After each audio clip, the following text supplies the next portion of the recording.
परमात्मा स्वयं आकर के हमें ज्ञान कराते हैं और हमें याद दिलाते हैं, आप जिस लोक में रह रहे हो ये लोक ठीक नहीं। परमात्मा के पास सभी दुखी प्राणी आया करते थे कबीर बंदी छोड़ के पास, और वो ये कहा करते थे कि हम पर संकट बहुत है गुरुदेव, हम महादुखी हैं। तो परमात्मा कहा करते, बच्चों ये काल का लोक है और यहां पर 21 ब्रह्मांड तक आग लगी हुई है राग द्वेष की, बेईमाना और काम क्रोध मोह लोभ अहंकार की आग में सभी जल रहे हैं। यहां कोई प्राणी सुखी नहीं है। आप ये मानते हो कि मैं रोग मुक्त हो जाऊंगा तो मैं सुखी हो जाऊंगा। जो निरोग हैं उनसे मिलिए जाकर के, उनको ना जाने कितनी और टेंशन पाएंगी जिनको आप सुखी मानते हो, क्योंकि जो निर्धन है वो सोचता है कि ये पैसे वाले सेठ साहूकार ये सुखी होंगे। जहां माया का समावेश है पुण्यात्माओं, स्वप्न में सुख नहीं हो सकता। यह भूल है प्राणी का, क्योंकि जब तक हम उस आग में नहीं गिरते तब तक हमें ऐसे लगता है शीतल होगी। और सेठ ये सोचते हैं कि राजा लोग सुखी होंगे, हमें सुख नाम की वस्तु नहीं। क्योंकि सेठ वैसे नहीं बनता, उसने कोई तिगड़मबाजी करनी ही पड़ती है। उसके पास 20-30 लाख रुपए हैं तो 50 लाख रुपए का काम उसने आगे फिर से ऑन लोन ऋण लेकर शुरू करना पड़ेगा, तभी वो सेठ होने की सोचेगा। और वो 50 लाख का लोन ले लिया, बिजनेस ठीक चला नहीं, अब 20 लाख वो गए और 30 लाख 50 लाख का लोन गया। वो सेठ उस टेंशन के अंदर अपना जीवन व्यतीत कर रहा होता है। फिर सोचता है अब दूसरा बिजनेस करता हूं। आम व्यक्ति को लगता है बड़ा सेठ है, बड़े बिजनेस चल रहे हैं, पर सपने में शीतलता उस प्राणी को नहीं है। सेठ साहूकार यानी धनी व्यक्ति समझते हैं राजा लोग सुखी होंगे। एक घर का सदस्य, छोटे से घर का जिसमें 5-4 सदस्य होते हैं, एक घर का मुखिया जिसमें 5-4 सदस्य होते हैं, वो उनके निर्वाह में, उनकी व्यवस्था में कितना दुखी होता है। किसी की फीस भरनी है, किसी को एडमिशन दिलाना है, किसी के कपड़े लाने हैं, कोई विवाह के योग्य हो गया है, और भी बहुत सी पारिवारिक जो समस्याएं हैं वो सामने अड़ी रहती हैं। और एक राजा एक क्षेत्र का मुखिया होता है, उसको और भी ज्यादा टेंशन रहती है अपनी प्रजा को सुनियोजित रखने की और लॉ एंड ऑर्डर बनाए रखने की। तो स्वप्न में सुखी नहीं होता राजा। ठीक है, वो बकवाद करते हैं, वो लोग थोड़ी सी राहत पाकर घूटी लगा लेते हैं, नाच गाने देख लेते हैं, लेकिन अंदर से वो ज्यों के त्यों जल रहे होते। पृथ्वी के राजा लोग सोचते हैं कि स्वर्ग के देवता सुखी होंगे। इन देवताओं की कथा पढ़कर देखो पुराणों के अंदर, इनमें वही आग जल रही है जो यहाँ के लोगों में है, क्योंकि वो भी एक जीव हैं। जैसे कोई IAS ऑफिसर लग जाता है, भले ही वो कमिश्नर लग जाता है, DC लग जाता है, वो है तो जीव, मनुष्य ही, उसके अंदर सब विकार विद्यमान है जो एक गरीब व्यक्ति में, आम नागरिक में है। काम क्रोध मोह लोभ अहंकार, उससे भी वो सड़ रहा है। बेसिक वो अधिकारी बन गया है, साहब बन गया है, लेकिन उसके ऊपर जो आपदाएं हैं, प्राकृतिक दुख हैं, ज्यों के त्यों बने हुए हैं। इसी प्रकार वो देव समझो, और देवता लोग समझते हैं कि इंद्र सुखी होगा, वो देवताओं का राजा है। इंद्र की कथा पढ़कर देखो कितनी बार राजा इंद्र जो है राक्षसों के साथ युद्ध में हार जाते हैं, जंगलों में समय व्यतीत करते हैं, और फिर क्या होता है, इंद्र का राज भोग के, इंद्र के राज को यानी अपना समय पूरा करके देवताओं का राजा, स्वर्ग का राजा मृत्यु को प्राप्त होता है, और मृत्यु के उपरांत वो गधे की योनि से 84 लाख योनियों को प्रारंभ करता है। तो परमात्मा कबीर जी बताया करते थे, भाई तन दर सुखिया कोई ना देखा, जो देखा सो दुखिया हो, उदय अस्त की बात करते हैं, मन सबका किया विवेक का हो, सबका किया विवेक का हो। तन दर सुखिया कोई ना देखा, जो देखा सो दुखिया हो, उदय अस्त की बात करते हैं, मन सबका किया विवेक का हो, सबका किया विवेक का हो। भाई घाटे बाधे सब जग दुखिया, के गृहस्थी बैरागी हो, घाटे बाधे सब जग दुखिया, के गृहस्थी बैरागी हो, सुख देव ने दुख के डर से गर्भ में माया त्यागी हो, गर्भ में माया त्यागी हो। तंदर सुखिया कोई ना देखा, जो देखा सो दुखिया हो, उदय अस्त की बात करते हैं, मन सबका किया विवेक का हो, सबका किया विवेक का हो।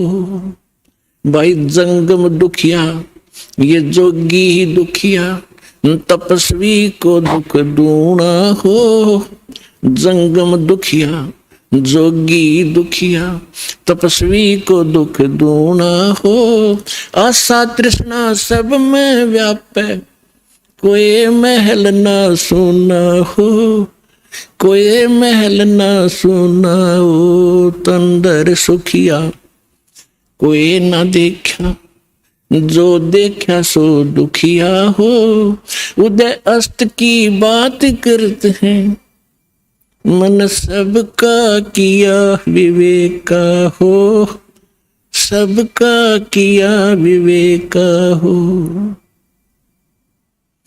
भाई साच कहूं तो ये जग न माने, पर झूठ कही ना जाई हो, साच कहूं तो ये जग न माने, पर झूठ कही ना जाई हो, ये ब्रह्मा विष्णु शिव जी दुखिया, जिन ये राह चलाई हो, जिन ये राह चलाई हो। तन दर सुखिया कोई ना देखा, जो देखा सो दुखिया हो, उदय अस्त की बात करते हैं, मन सबका किया विवेक का हो, सबका किया विवेक का हो। भाई सूरपति दुखिया भूपति दुखिया, ये रंग दुखी बपरीती हो, सूरपति दुखिया भूपति दुखिया, रंग दुखी बपरीती हो, कहे कबीर और से भी दुखिया, एक संत सुखी मन जीती हो, संत सुखी मन जीती हो। तंदर सुखिया कोई ना देखा, जो देखा सो दुखिया हो, उदय अस्त की बात करते हैं, मन सबका किया विवेक का हो, सबका किया विवेक का हो। सूरपति दुखिया भूपति दुखिया, ये रंग दुखी बपरीती हो, सुरपति दुखिया भूपति दुखिया, रंग दुखी बपरीती हो, कहे कबीरी और सब दुखिया, एक संत सुखी मन जीती हो, संत सुखी मन जीती हो, तन दर सुखिया कोई ना देखा, जो देखा सो दुखिया हो, उदय अस्त की बात करते हैं, मन सबका किया विवेका हो, सबका किया विवेका हो। अब परमात्मा कबीर जी बताया करते थे, बच्चों जिस लोक में आप रह रहे हो यहां सुख नाम की वस्तु नहीं है। इस झूठे सुख को ही आपने सुख मान लिया, हल्के दुख को आप सुख मान बैठे हो, अन्य की तुलना में आप पर कम आपत्ति है, आप उसे सुख मान बैठे हो। इस 21 ब्रह्मांड में सुख नाम की चीज नहीं है। क्या बताते हैं परमात्मा कि भाई घाटे बाद सब जग दुखिया, और के गृहस्थी बैरागी हो। अपने आत्माओं, हमारा दुर्भाग्य रहा कि हमें ऐसे नकली गुरु धर्म गुरु प्राप्त हुए जिनको अपने सिलेबस का भी ज्ञान नहीं। वो टीचर कौन से खाते के। वैसे तो ये वर्ण बाद में बने हैं, हम सभी एक ही थे, ना कोई ब्राह्मण था, ना क्षत्रिय, ना शूद्र, ना वैसे, सभी भाई बहन थे। फिर इन्होंने अपने वर्क डिवाइड कर लिए। एक भाई ने यानी एक कुछ व्यक्तियों ने मिलकर कहा भी आप शिक्षा ग्रहण करो और सदग्रंथों को समझो और इस ज्ञान को हमें बताओ। तो उनको पंडित कहने लगे जो सदग्रंथ पढ़ा करते थे और सुनाया करते थे। वो थे स्टार्ट में हम एक ही, हमारा गोत्र है। बाद में हम बढ़ते चले गए, आगे चल के हमारे वंश के नाम से कुल का गोत्र बनता चला गया, कुल गोत्र। तो उनको जो पंडित बने उनको पूरी छूट दे दी कि हम तुम्हें तुम्हारा सारे परिवार का खर्चा भी देंगे पूजा रूप में, आप इन सदग्रंथों को पढ़िए और हमें बताओ। ऐसा ही प्रारंभ हुआ। अब परमात्मा ने आके बताया है कि गुरु बिन वेद पढ़े जो प्राणी, और समझ अनुसार रहे ज्ञानी, गुरु बिन काहु न पाया ज्ञाना, जो थोथा भूछड़े मोड किसाना। तो इन ऋषि महर्षियों को कोई सतगुरु मिले नहीं, और सतगुरु स्वयं परमात्मा आए लीला करने के लिए, वो हमने सुहाए नहीं। जैसे क्या होता है, जैसे किसी ने थोड़ा सा बोलन की शैली ठीक कर ली और 10-20 श्लोक गोट लिए, वेद या गीता या कोई वाणी पढ़ ली किसी संत की, तो आम स्थान पर खड़ा होकर वो 100-200 व्यक्तियों को प्रभावित कर सकता है अपने प्रवचन के बोलने की शैली से, लेकिन उसके पास कख नहीं है। जब तक सदग्रंथों का संपूर्ण ज्ञान ना हो और कंप्लीट वे ऑफ वर्शिप यानी पूर्ण भक्ति विधि ना हो, तो ज्ञान भी एक आने का नहीं। परमात्मा कहते हैं गोरख से ज्ञानी गणेश सुख दे जति जहान, और सीता सी गो भारिया संत दूर स्थान। फिर परमात्मा कहते हैं कि श्रोता कोट अनंत है और वक्ता कोट अनंत और दानी कोट अनंत है, पर बिरले साधु संत। तो जो प्रसंग चल रहा है कि परमात्मा हमें बताया करते थे, वो स्वयं आकर के ज्ञान दिया करते थे, तो हमें आज तक ज्ञान प्राप्त ही नहीं था। हमने इस झूठे सुख को सुख मान लिया। जैसे एक व्यक्ति के 3 पुत्रों में से एक की मृत्यु होगी, अब पुत्र मरो चाहे पुत्री, पत्नी मरो चाहे पति, दुख तो भारी होता है। अब जिनके साथ हम कितने प्यार से लाड से रह रहे हैं, हम इतने ढीठ हैं, दुख चाहे इनसे भी ज्यादा आ जाओ पर मरे नहीं, हमारी मृत्यु ना हो तो हम इस दुख में भी देख लेंगे, देखी जाएगी जैसे भी होगा। लेकिन ये दुख भी फिर मृत्यु भी, तो ये दोनों कष्ट यहां पर बने रहेंगे। तो उसके एक पुत्र की मृत्यु होने से बुरा हाल था, ना खा रहा था ना पी रहा था, सारा परिवार रो रहा था। शोक व्यक्त करने के लिए कुछ व्यक्ति जाते हैं, उनमें से एक व्यक्ति ऐसा था जिसका एक ही पुत्र था, वही मृत्यु को प्राप्त हो चुका था कई वर्ष पूर्व। तो सांत्वना देने वालों ने कहा कि देख भाई, यहाँ तो मृत्यु एक ना एक दिन सबकी आनी है, और देख इसको देखकर जी ले, इसका एक ही पुत्र था और उसी की मृत्यु होगी, ये भी अपना समय व्यतीत कर रहा है। फिर उस व्यक्ति को जिसका पुत्र तीनों में से एक मृत्यु को प्राप्त हुआ था, तो उसको थोड़ा सा सांत्वना हुई, हौसला हुआ, ये सोचकर कि हे भगवान, इससे तो मैं भी सुखी, मेरे दो तो बच गए। फिर वो ठीक हो गया, रोटी खा ली, थोड़ा सा गम दूर हुआ, अब खाक सुख हो गया। क्या पुत्र वापस आ गया वो? तो परमात्मा कहते हैं झूठे सुख को सुख कहे, ये मान रहा मनमोद, ये सकल चबी ना काल का, कुछ मुख में कुछ बोध। और फिर परमात्मा हमें याद दिलाते हैं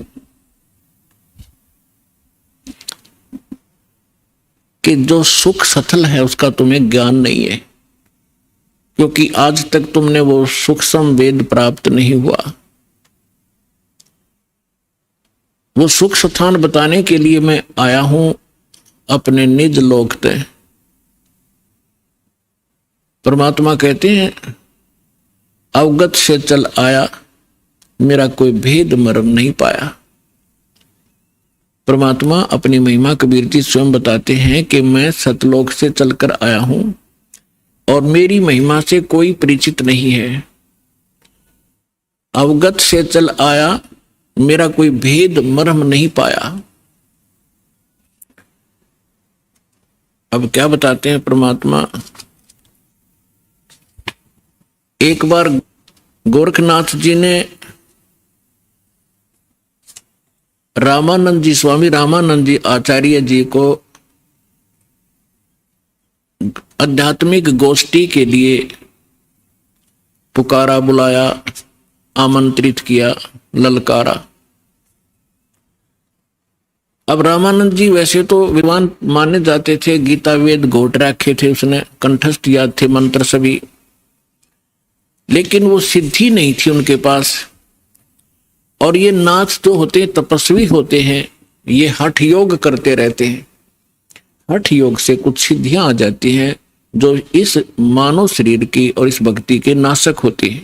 आम व्यक्ति ये सोचता है कि इसने बहुत बड़ी उपलब्धि कर रखी है, सिद्धि प्राप्त करके कोई आकाश में उड़ जाता है और कोई किसी को दुआ बद्दुआ देकर दुखी सुखी कर देता है, थोड़ा बहुत अपनी पूंजी तय, फिर स्वयं कंगाल हो जाता है। तो ये सब ड्रामेबाजी थी। तो गोरखनाथ जी ने स्वामी रामानंद जी से कहा कि आइए हमारे साथ गोष्ठी कीजिए। रामानंद जी चिंतित हो गए कि श्रोता विद्वान नहीं है और ये नाथ जी जो आए हैं मेरे साथ गोष्ठी करने के लिए, इनमें सिद्धि होती है।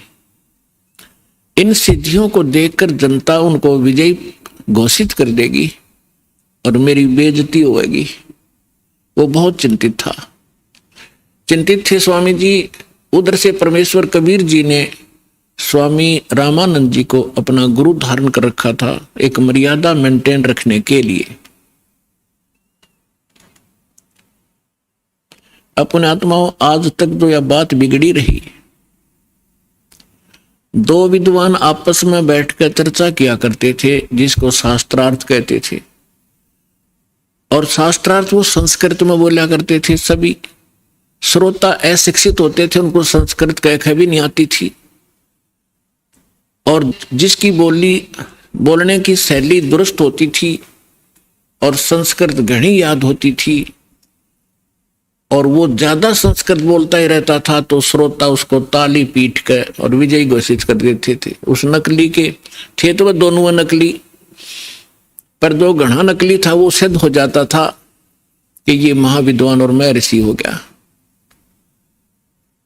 तो इस डर से रामानंद जी चिंतित थे कि श्रोता अशिक्षित है, ये कोई सिद्धि दिखा देगा और सब इसको विजयी घोषित कर देंगे। तो उस समय परमात्मा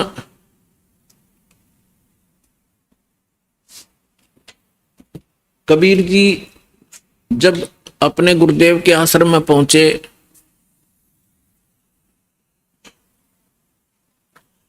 रामानंद जी को चिंतित देखकर पूछा, गुरुदेव चिंता का विषय आपका दास जानना चाहता है। पुण्यात्माओं, जब रामानंद जी के साथ परमात्मा का ऐसा व्यवहार था, यानी परमात्मा होते हुए अपने गुरु के सामने एक सुयोग्य शिष्य की भूमिका किया करते थे।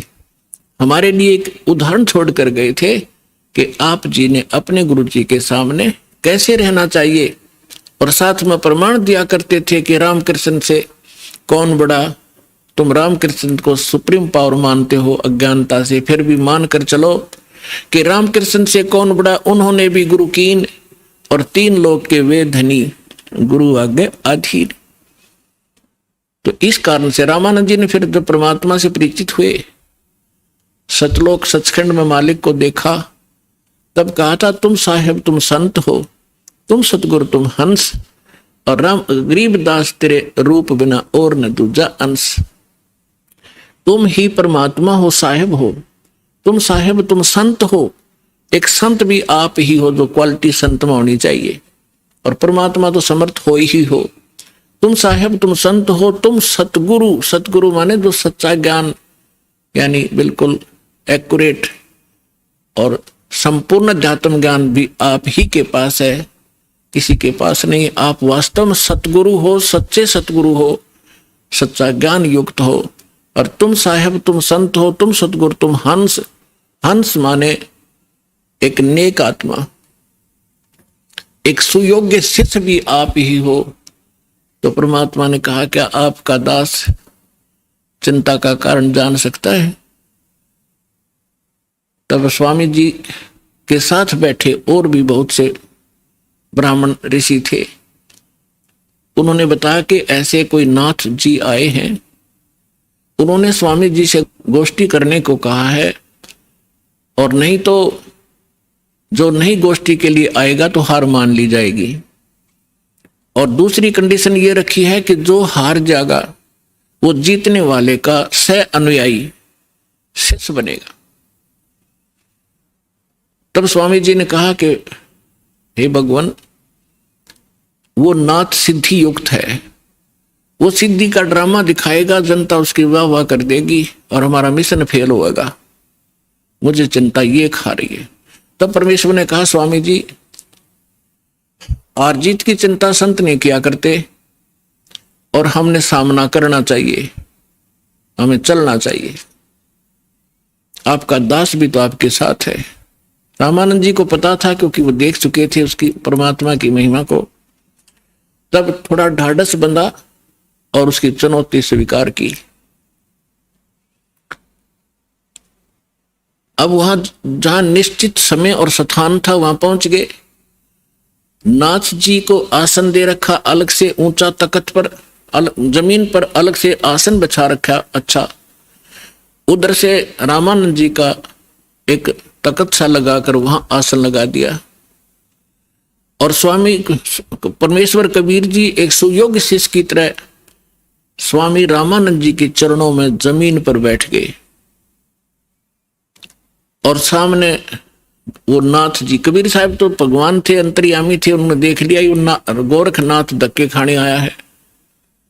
क्योंकि ये कुछ ऐसे साधक होते हैं जो पूर्व जन्मों के संस्कारी होते, और एक पूरे जीवन में उस भक्ति का अपना नाश भी कर जाते हैं। बहुत सी पूंजी लुटा जाते हैं, किसी को चमत्कार दिखाकर, किसी को हानि पहुंचाकर, और किसी को छोटा मोटा लाभ पहुंचाकर, फिर भी उनमें कुछ भक्ति शेष रह जाती है, जिस कारण से वो पितृलोक को प्राप्त हो जाते हैं।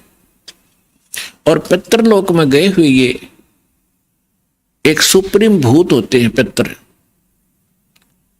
और वो कभी भी यहां आके प्रकट होकर के दिख जाते हैं। स्वर्ग के देवता भी यहां आ सकते हैं और वापस जा सकते हैं, लेकिन जन्म मृत्यु उनका कभी समाप्त नहीं हो सकता।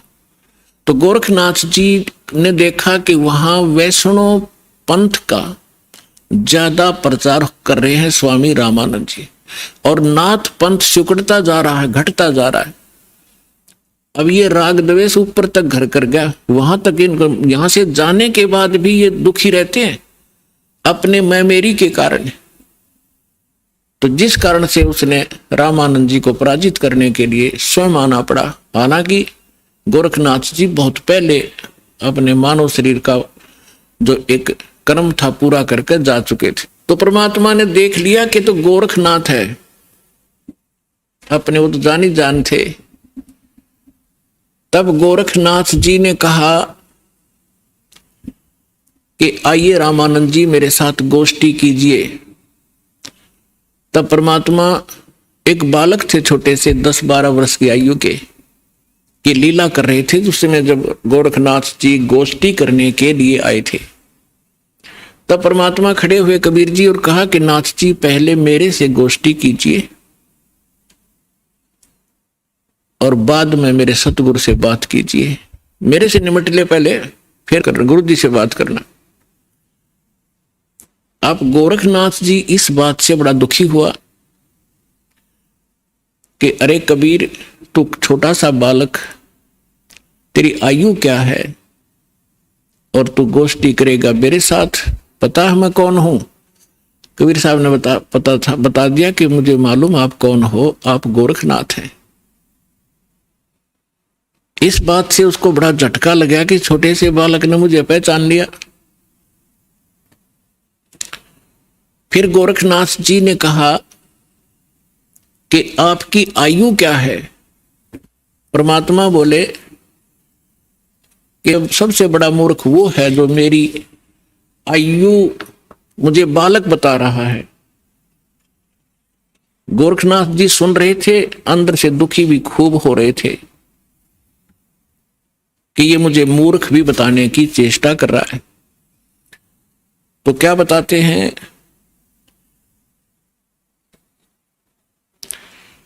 अब परमात्मा की महिमा वाणी में लिखा है, वो थोड़ा पढ़ के सुनाता हूं आपको। योगी गोरखनाथ प्रतापी, तासों तेज पृथ्वी कापी, काशी नगर में 100 पग धरही, रामानंद से चर्चा करही। चर्चा में गोरख जय पावे, कंठी तोड़े तिलक छुड़वावे। सत्य कबीर शीश जो भयऊ, ये वृंतांत सो सुन लेऊ। गोरखनाथ के डर के मारे, बैरागी नहीं बेख संवारे। तब कबीर आज्ञा अनुसारा, वैष्णो सकल रूप संवारा।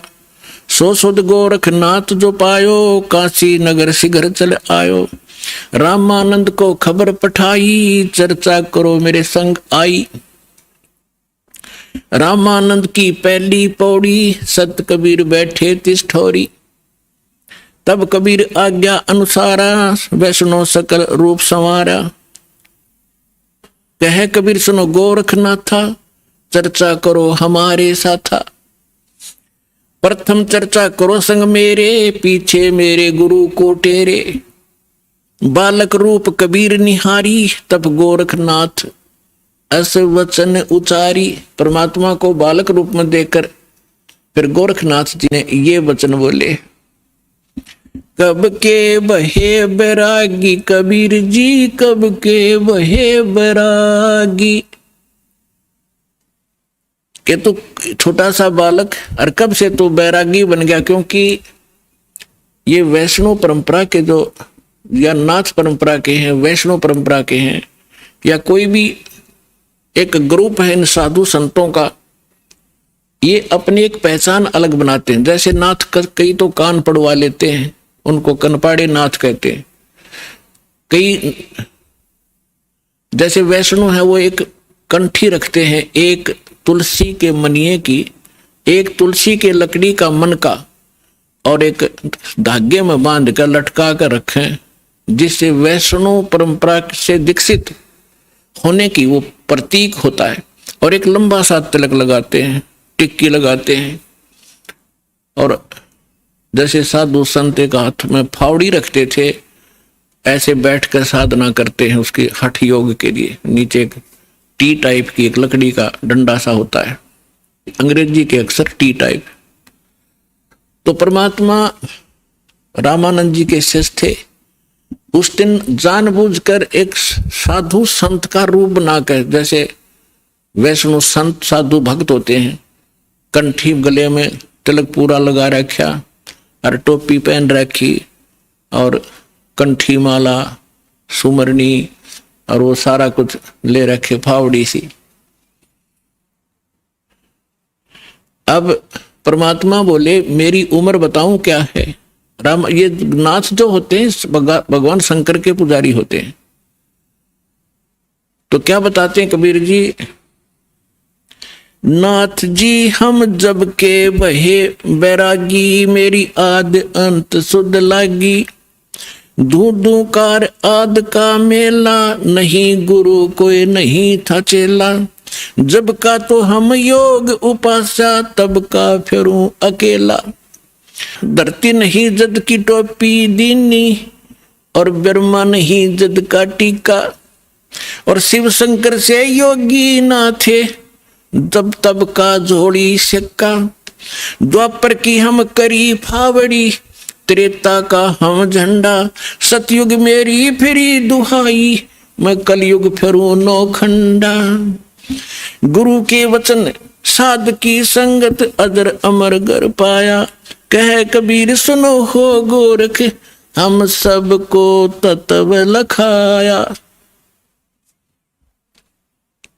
अब गोरखनाथ जी ने जब ये सुना तेरा शंकर भी ना था तब का मैं हूं, मेरी इस शरीर को देखकर आप मेरी आयु का एस्टिमेट नहीं लगा सकते।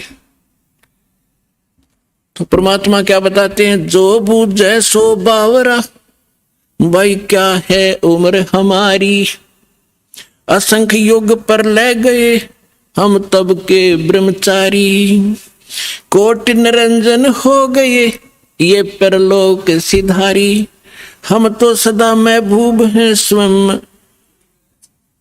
ब्रह्मचारी, अरबों तो ब्रह्मा गए तेरे 49 करोड़ कन्हैया, और 7 कोट तेरे शंभू मर गए, मेरी एक नहीं पलैया।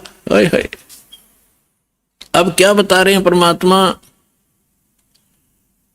कि ये ज्योत निरंजन जो ब्रह्मा विष्णु महेश का पिता, जिसको गीता अध्याय नंबर 15 के श्लोक नंबर 16 में सरपुरुष कहा है, सरपुरुष अक्षर पुरुष 2 पुरुष बताए, तो ये 21 ब्रह्मांड का स्वामी ये ज्योत निरंजन है, ये काल है, ब्रह्मा विष्णु महेश का पिता है।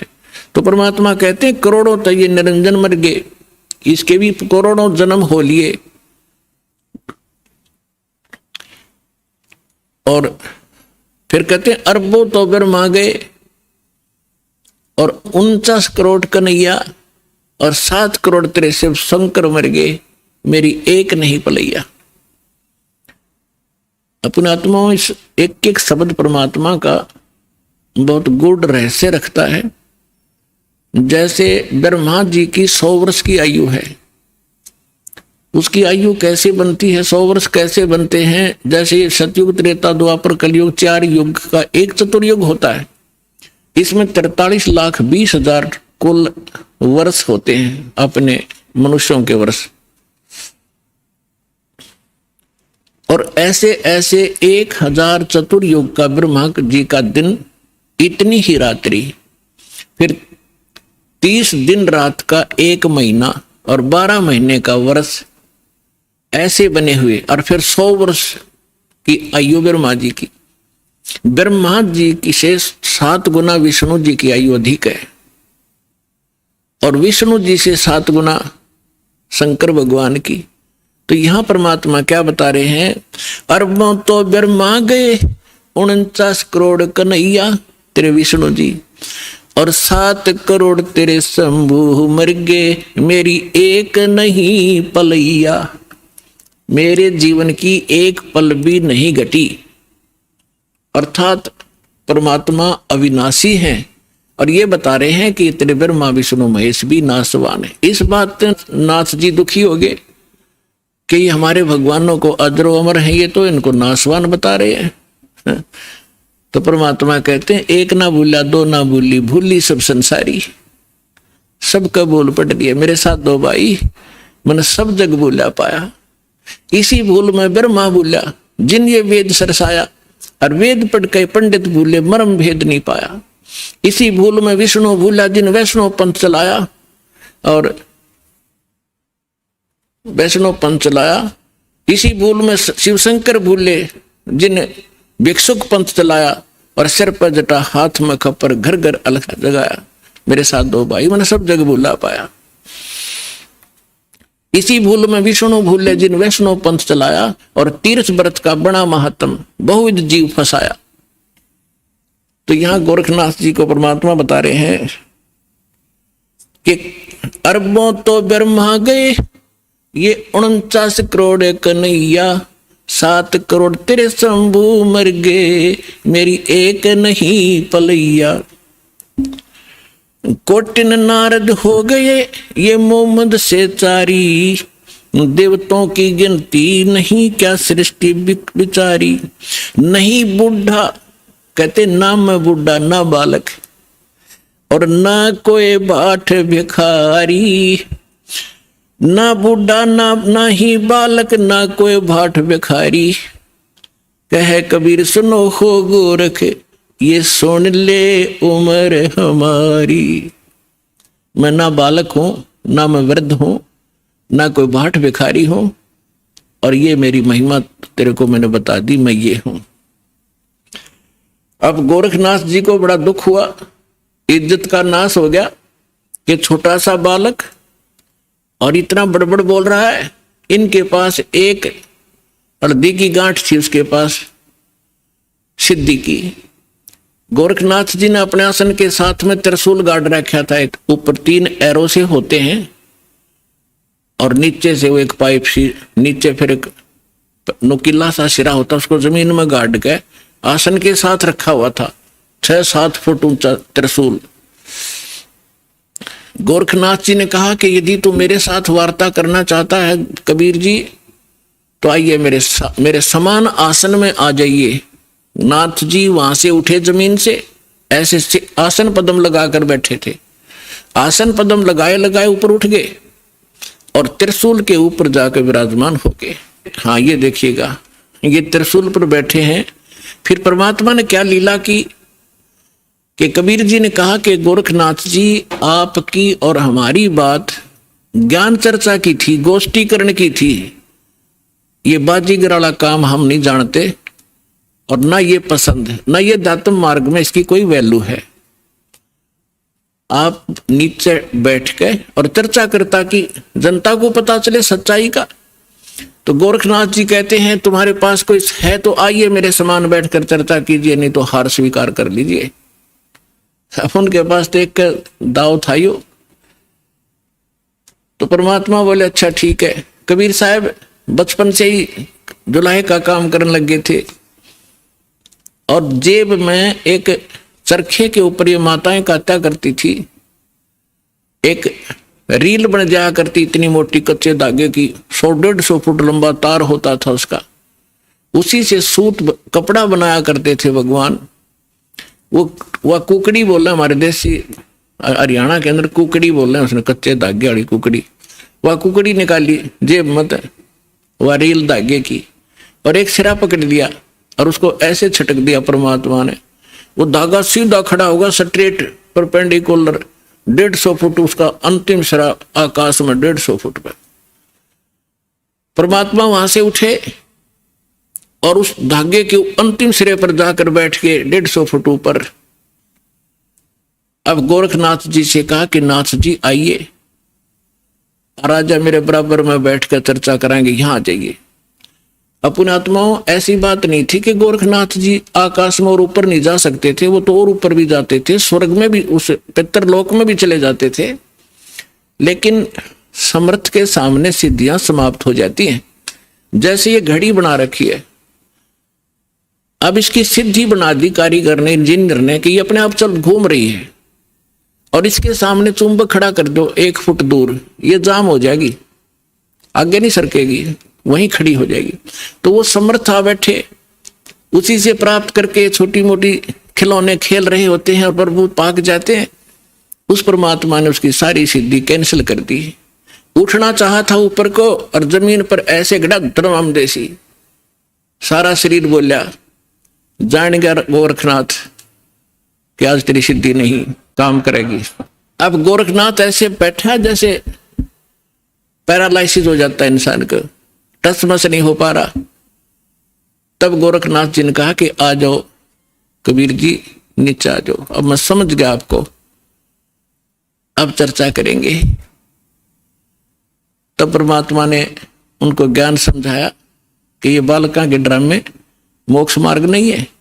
कहते जंतर मंत्र जोग निभाई, काल चक्र जम जोरा खाई, तुम हो जम की फर्दी माही। कहते हैं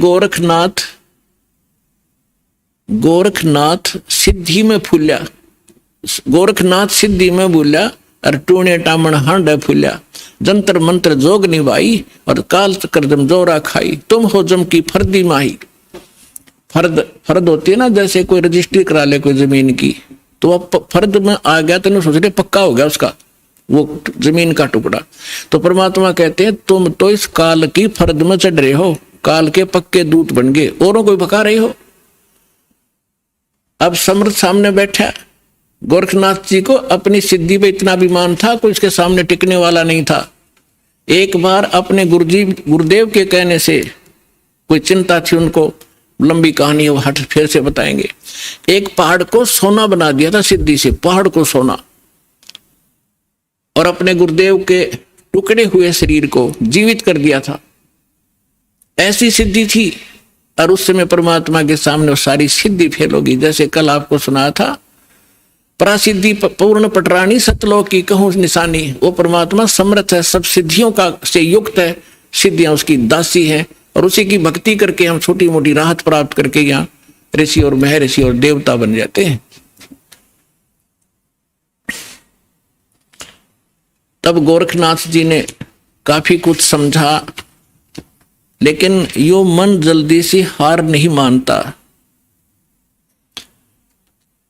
अब देखिए, ये चित्र देखिएगा, परमात्मा गोरखनाथ जी त्रिशूल पर बैठे हैं और परमात्मा ने फिर धागा फेंका ऊपर, उसके ऊपर के सिरे पर बैठ के जाके। अब ये चित्र में बहुत कम दिखाई दे रहा है, लेकिन ये बहुत बड़े, ये बनाया नहीं जा सका इतना ऊंचा, तो कबीर साहब बहुत ऊपर थे। तो गोरखनाथ जी ने कहा कि भगवान मैं एक जांच और करूंगा आपकी। परमात्मा बोले भाई वह भी कर ले, कि चलो दरिया गंगा के किनारे चलते हैं और मैं दरिया में डुबकी लगाऊंगा। यदि आप मुझे खोज लोगे दरिया में तो मैं आपका शिष्य बन जाऊंगा। परमात्मा बोले चल भाई। दरिया गंगा के किनारे बैठ के जाके गोरखनाथ जी ने गंगा में छलांग लगा दी और मछली बन गई। वहां सैकड़ों हजारों मछलियां और थी। परमात्मा ने अंदर गए और पकड़ के वाए मछली, जिस गोरखनाथ पकड़ के टीटी बाहर बैठा दिया, गोरखनाथ बना के चरणों में गिर गया, पैर पकड़ दिए गोरखनाथ जी ने कि सचमुच आप समर्थ हैं।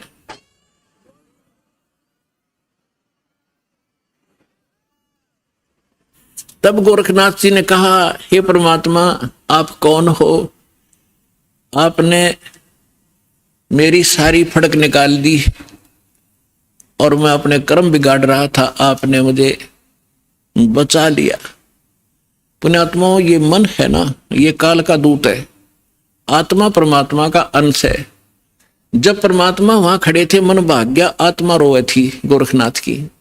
तो परमात्मा के जो सभी बच्चे हैं, ब्रह्मा विष्णु महेश भी उसी के बालक हैं। राम कृष्ण सतगुरु सहजादे, भक्ति हेत न हुए प्यादे। अब वो भी भक्ति के लिए यहाँ आए थे बेचारे, या गलत साधना करके देवता बन गए, वहां प्रभु पा के गए। अब सुने नहीं किसी की। अब उनको परमात्मा मिले थे, उनको एक बार तो उन्होंने स्वीकार किया, क्योंकि आत्मा तो सबकी भगवान के लिए तरफ रही है, लेकिन ये मन काल का दूत फिर प्रेरित कर दिया, परमात्मा से दूर कर दिया उनको। कबीर साहब कहते हैं, श्वेत भूमि का हम गए जहां विष्णु विश्वम्बर दास और हरियम हीरा नाम देकर चेला की न्यादास। हम बैरागी ब्रह्मपद सन्यासी महादेव और सोहम मंत्र दिया शिव जी को करे हमारी सेव। ऐसे ब्रह्मा जी के पास गए थे, उनको ओम मंत्र दे करके प्रथम मंत्र, क्योंकि पहला मंत्र इसलिए दिया जाता है उसकी श्रद्धा कितनी बढ़ेगी फिर आगे बढ़ा जाता है। तो फिर पहले तो उनकी तीनों की बहुत अच्छी श्रद्धा बनी, फिर बाद में इस मन ने वो प्रेरित कर दिए कि ये वैसे ही अटपट कर रहा है, कोई ज्ञान नहीं जतता इसका।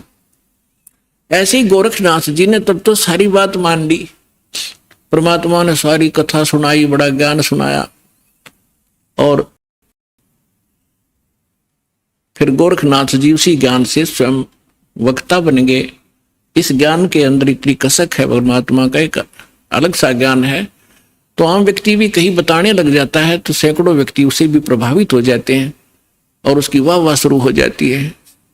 लेकिन जब तक समाधान पूरा नहीं होगा तो उसका कोई फायदा नहीं। जैसे ज्ञान है किसी को, और उसने किसी को बता दिया कि आपके ये रोग है, और उसको ज्ञान हो गया उसके बताने से कि आपको ये रोग है, ऐसे ऐसे लक्षण है इसके। अब ज्ञान कराने वाले को भी पता है और जिसको रोग है उसको पता लग गया उसके बताने से। अब दवाई ना बताने वाले के पास है, औषधि नहीं है, तो दोनों व्यर्थ है। तो संत ज्ञान भी हो और उसके पास कंप्लीट कोर्स हो, तो उस ज्ञान से तो जानकारी होती है, समाधान से वो साधना से वो समाधान होता है। समाधान नहीं तो ज्ञान एक आने का नहीं, यूजलेस है वो ज्ञान। तो फिर गोरखनाथ ज्ञानी पा गया कुछ दिनों के बाद, तो उसके लिए कहा कि गोरख से ज्ञानी गणे, उसके पास मूल मंत्र नहीं था। और सुख दे जति जहान और सीता सी बहु भारिया पर संत दूर स्थान। तो गोरखनाथ जी ने पूछा, प्रभु आप कौन हो, कहां से हो? आप यहाँ आपके तो लोग जुलाहा जुलाहा करते हैं, धानक कहते हैं आपको, तो क्या बताते हैं परमेश्वर? अवधू अवगत से चल आया, मेरा कोई भेद मरम ना पाया। मात पिता मेरे कछु नाही, ना मेरे घर दासी, जुल्हाए का सुत आण कहाया, जगत करे मेरी हासी। मात पिता मेरे कछु नाही, ना मेरे घर दासी, जुल्हे का सुत आण कहाया, जगत करे मेरी हासी। ना मेरा जन्म न गर्भ बसेरा, बालक बन दिखलाया, काशी नहर जल कमल पडेरा, तहां दुलाहे न पाया। ना मेरा जन्म न गर्भ बसेरा, एक बालक बन दिखलाया, काशी नगर जल कमल पडेरा, तहां दुलाहे न पाया। मात पिता मेरे कछु नाही, ना मेरे घर दासी, जुल्हे का सुत आण कहाया, जगत करे मेरी हासी। 5 तत्व का धड़ नहीं मेरा, और जानू ज्ञान अपारा, सत स्वरूपी नाम साहेब का, ओ हे नाम हमारा। अदर दीप गगन गुफा में, ता निज वस्तु सारा, ज्योत स्वरूपी तेरा अलख निरंजन, वो दरता ध्यान हमारा। अगर दीप जा गगन गुफा में, ता निज वस्तु सारा, तेरा ज्योत स्वरूपी अलख निरंजन, वो धरता ध्यान हमारा। हाड चाम लहू ना मेरे, मैं हूं सतनाम उपासी, तारण तरण अव्यय पद दाता, मैं हूं कबीर अविनाशी। अब क्या बताते हैं परमात्मा कि ना तो मेरा कोई जन्म हुआ, ना मैं किसी मां के गर्भ में रहा, मैं स्वयं ही अपने सतलोक से चल कर आकर के एक बालक रूप धारण करके कमल के फूल पर, तालाब में, सरोवर में विद्यमान हुआ। वहां से मुझे एक दुल्हा लेकर यहाँ आए, जिस कारण से मैं दुल्हा कहा। मात पिता मेरा कुछ नाही, अन्ना मेरे गरदासी, मैंने कोई पत्नी स्वीकार नहीं की। और दुल्हे का सुख आण कहा, जगत करे मेरी आसी। फिर क्या बताते हैं कि 5 तत्वों का धड़ नहीं मेरा, यह शरीर तुम्हारे जैसा नहीं है मेरा। और जानू ज्ञान अपारा, तेरा ज्योत स्वरूपी अलख निरंजन, वह धरता ध्यान हमारा। हाड चाम लहू ना मेरे, हूं सतनाम उपासी। और तारण तरण अभय पद दाता, मैं हूं कबीर अविनाशी। तो पुण्यात्माओं, परमात्मा की महिमा स्वयं आकर उन्होंने बताई कि मैं ना तो जन्म लेता हूं और ना ही मेरा कोई माता पिता है, मैं अवगत से चल आया, मेरा भेद मर्म ना पाया। तो परमात्मा को ना समझकर ना जानकर हम उस लाल की महिमा से अपरिचित होने के कारण अभी तक हम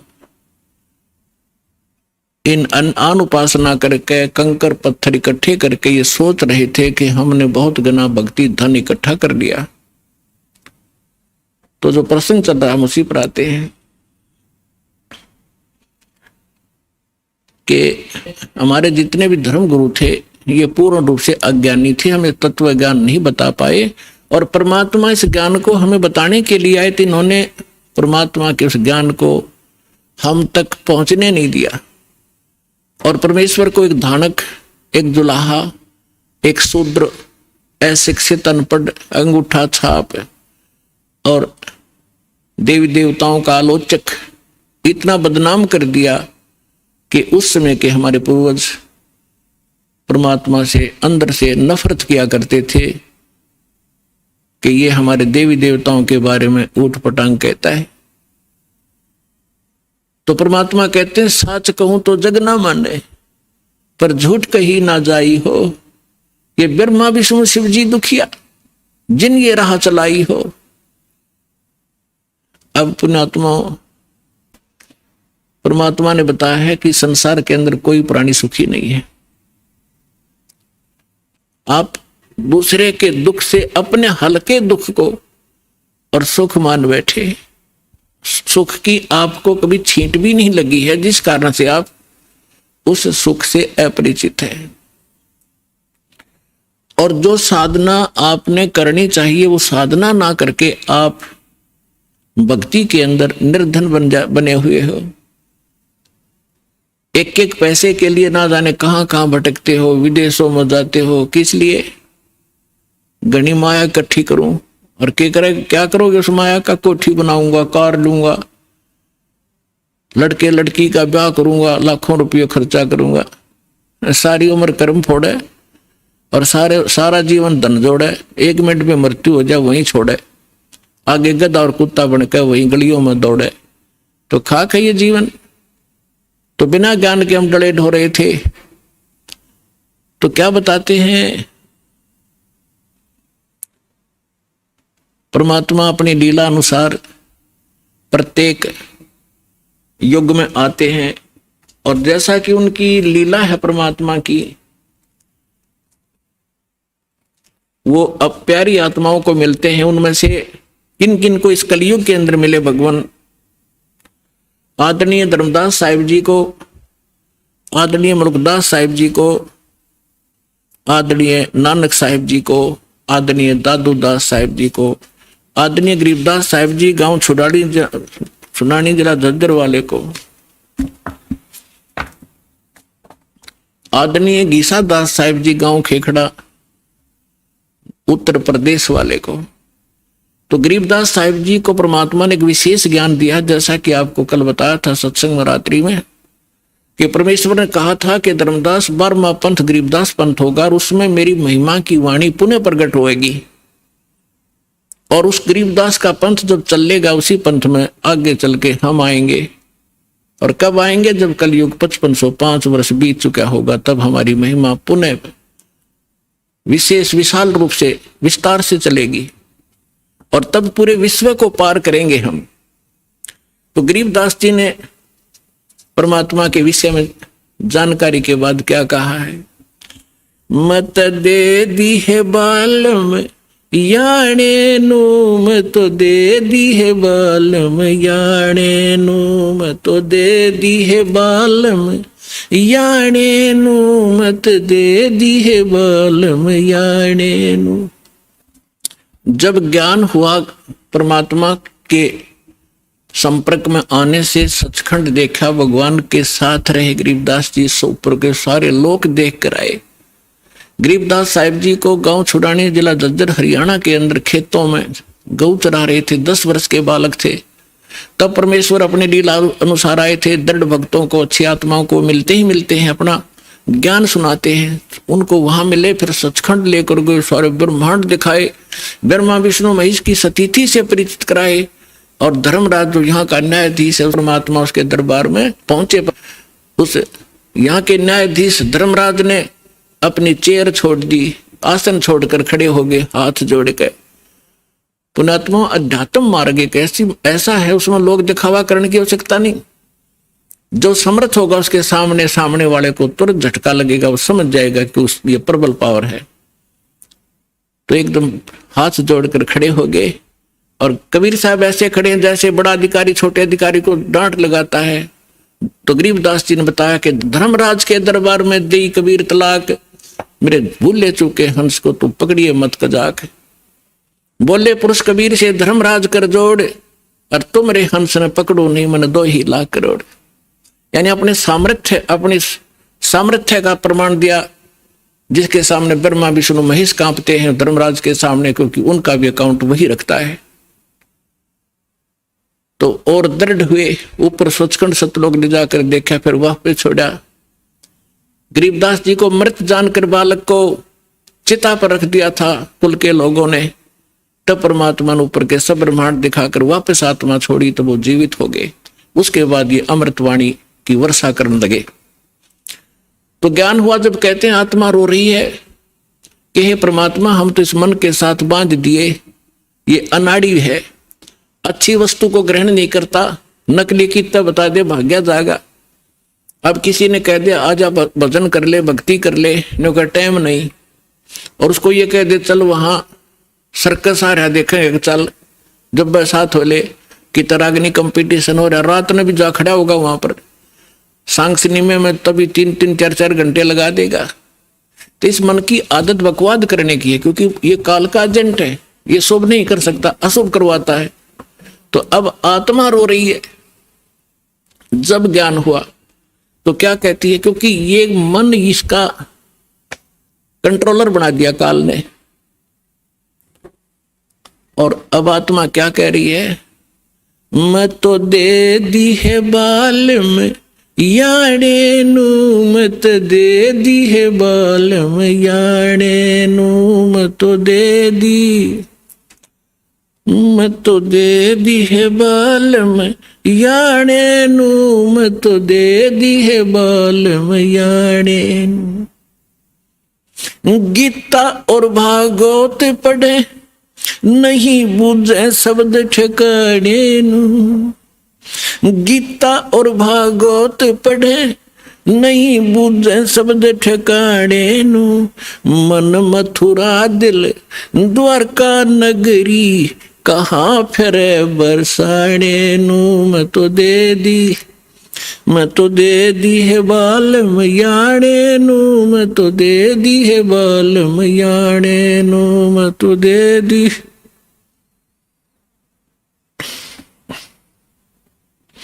जब फुरमान धनी का आवे को राखे घर जाने नू, जब फुरमान धनी का आवे को राखे घर जाने नू, जा सतगुरु का शरणा लीजे जो मेटे जम तलबाने नू, जा सतगुरु का शरणा लीजे जो मेटे जम तलबाने नू, मैं तो दे दी,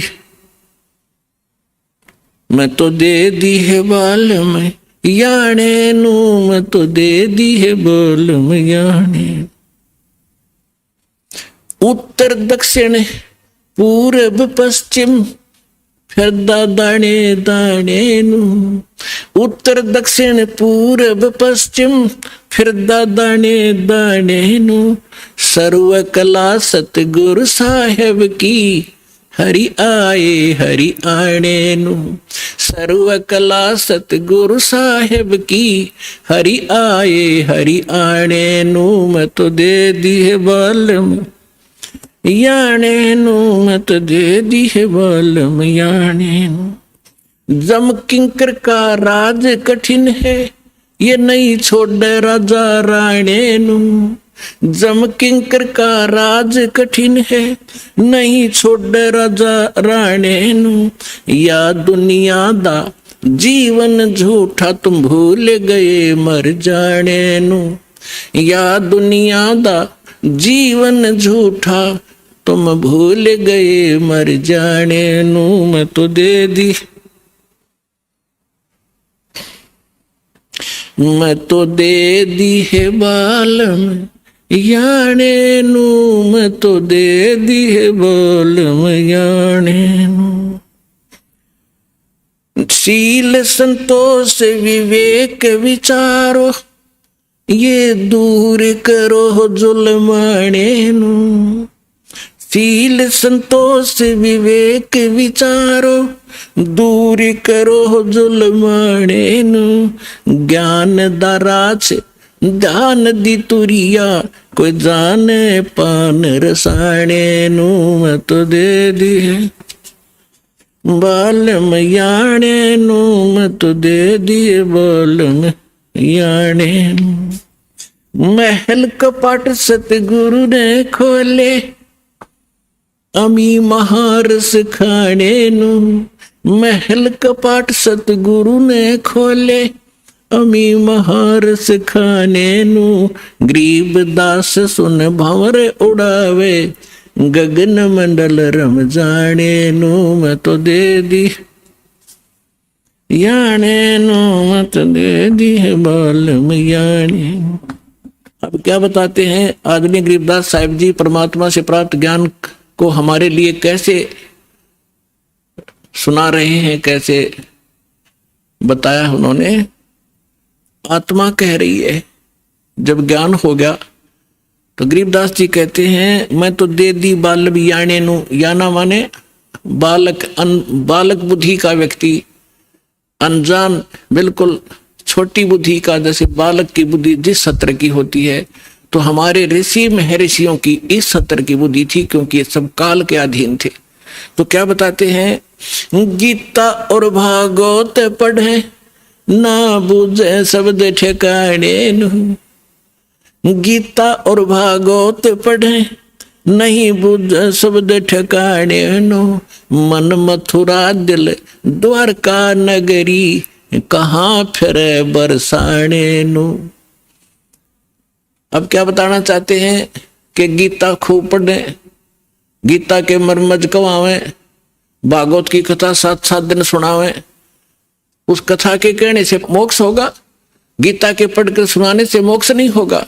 उसके अंदर जो मूल मंत्र लिखा है उसकी साधना करने से मोक्ष होगा। अब गीता और भागवत पढ़े न बुझे शब्द ठिकाने नु, यानी जो सही मंत्र है, गीता श्रीमद् भगवद गीता में ओनली 1 मंत्र है जो ब्रह्म साधना का है। 8वें अध्याय के 13वें श्लोक में गीता ज्ञानदाता ये ब्रह्म है, सरपुरुष ये काल है, ज्योति निरंजन 21 ब्रह्मांड का प्रभु ब्रह्मा विष्णु महेश का पिता है, श्री कृष्ण जी के अंदर प्रवेश करके बोल रहा है। इसकी ये ऐसी अटपट करता है, ये कहता है 4थे अध्याय के 5वें और 9 श्लोक में कहता, अर्जुन तेरे और मेरे बहुत जन्म हो चुके हैं, तू नहीं जानता मैं जानता हूं, और मेरे जन्म और कर्म अलौकिक हैं, अद्भुत है। तो ये सामने नहीं आता, इसने कसम खा रखी है, प्रतिज्ञा कर रखी है, मैं कभी किसी को अपने ओरिजिनल रूप में दर्शन नहीं दूंगा। तो ये क्या करता है, किसी में प्रवेश करके प्रेत की तरह जो कुछ करना करवाना उससे करवा जाता है और पाप उसके सिर पर धर देता है। तो यहां क्या कह रहा है वो, तो गीता अध्याय नंबर 8 के श्लोक नंबर 13 में कहा कि मेरा एक ओम अक्षर है, ओम इति एकाक्षरम ब्रह्म विहारण माम अनुस्मरण और ये प्रयाति तदन देहम सयाति परमाम गति, मेरा केवल एक ओम मंत्र है, नथिंग एल्स। और जो इस ओम नाम के जाप का अंतिम सांस तक, शरीर छोड़ने तक सिमरण करता हुआ, छोड़ता हुआ भी सिमरण करता हुआ जाता है, तो ओम से मिलने वाली परम गति यानी ब्रह्मलोक की प्राप्ति कर सकता है। गीता अध्याय नंबर 17 के श्लोक नंबर 23 में फिर इसने स्पष्ट कर दिया है कि उस सच्चिदानंद घन ब्रह्म की भक्ति का मुझे ज्ञान नहीं है, लेकिन सांकेतिक बताता हूं, वो 3 मंत्र का जाप है। ओम तत्सत इति निर्देश ब्रह्मण त्रिवेद समर्थ है, तो उसके पाने का ये 3 मंत्र का जाप है। तो यहां गरीबदास जी समझाना चाहते हैं, गीता और भागवत पढ़े न बुझे शब्द ठिकाने नु, ठिकाने माने जो सही मंत्र है, तो वो गीता का पाठ करें और कति कंठस्थ याद कर लें पूरे पूरे अध्याय, और जाप जप हरे कृष्ण कृष्ण कृष्ण हरे हरे राधे राधे श्याम मिला दे, कोई बात हुई है? फिर गीता किस लिए पढ़ रहे हो तुम? तो यहां परमात्मा कहा करते थे, मोती मुक्ता दर्शत नाही, ये जग है सब अंदरे, दिखत के तनैन चश्म इनके फिरा मोतिया बंदरे। किसी को मोतिया बिंद का रोग हो जाए, आंखों में आंख बड़ी साफ दिखाई देती है, जैसे किसी ने बहुत घना दिखता होगा, उसको दिखता कुछ नहीं। तो ऐसे ही विद्वान थे, संस्कृत के सब ग्रंथ के ग्रंथों को कंठस्थ याद कर लेते थे, लेकिन उसमें लिखा क्या है, उसमें मार्गदर्शन क्या है, इनको कख भी पता नहीं था। इसलिए परमात्मा ने कहा है कि दिखत के तन्नैन चश्म, दिख विद्वान और इनका फिरा मोतिया बिंद्रे। गीता के अंदर क्या लिखा है कि ओम नाम का जाप कर, और कुछ नहीं, बकवास छोड़ दे। 9वें अध्याय के 25वें श्लोक में गीता जी में कहा है कि भूत पूजने वाला भूत बनेगा, और पितर पूजने वाला पितरों को प्राप्त होगा, पितर बन जाएगा। देवताओं का पूजने वाला देवताओं के लोक में जाएगा, उनका नौकर लगेगा, और मेरा पुजारी मुझे प्राप्त होगा। और उस परमात्मा की भक्ति को संत बताएगा। 4 अध्याय के 34वें श्लोक में कहा है। तो ये श्राद्ध भी मना कर रखे, भूत पूजा है, श्राद्ध भूत पूजा है, पितृ पूजा है। अरे ये हमारे देवता या गुरु हमारे यही करवा रहे, हमारे से सारे भूत पूज के भूता बनवा दिए। अब परमात्मा ने सूक्ष्म वेद में बताया है कि राम रमय सो राम है, देव रमय सो देव, और भूत रमय सो भूत है, सुनो सकल सुरभेव।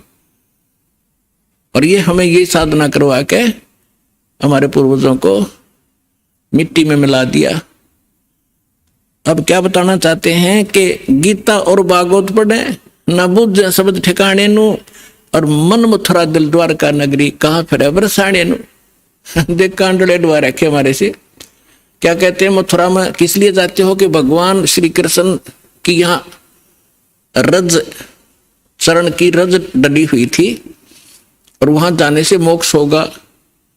गोवर्धन पर्वत को परमात्मा ने उठाया था, उसकी परिक्रमा करो गिरिराज की, मोक्ष हो जाएगा। भले आदमियों, पहले तो ये सोचो कि गोवर्धन गिरिराज को किस लिए उठाया था श्री कृष्ण जी ने? वो श्री कृष्ण जी ने कहा था इन देवताओं की पूजा छोड़ दो, एक भगवान की भक्ति करो, जैसा श्री कृष्ण जी को ज्ञान था। और फिर इवन देवताओं के राजा इंद्र की भक्ति भी बंद करवा दी, उसकी कढ़ाई कराया करते हुआ बंद करवा दी।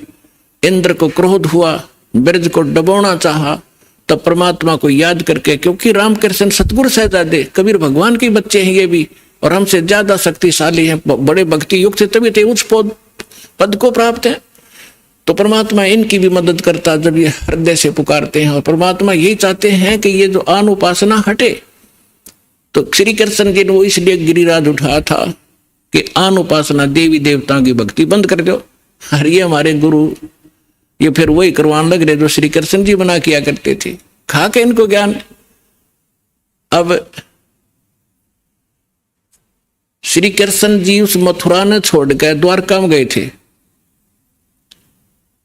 अगर वही पवित्र धरती होती और वहीं से मोक्ष होता तो वो द्वारका क्यों गए? तो गरीबदास सूक्ष्म वेद में कहा है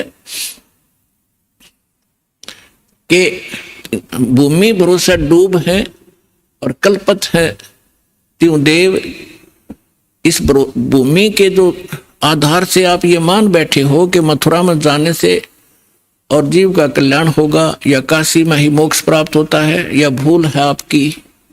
क्या बताना चाहते हैं कि मुक्ति खेत मथुरापुरी, वह कीन्या कृष्ण कलोल, और कंस केसी चाणूर से वह फिरते डामाडोल।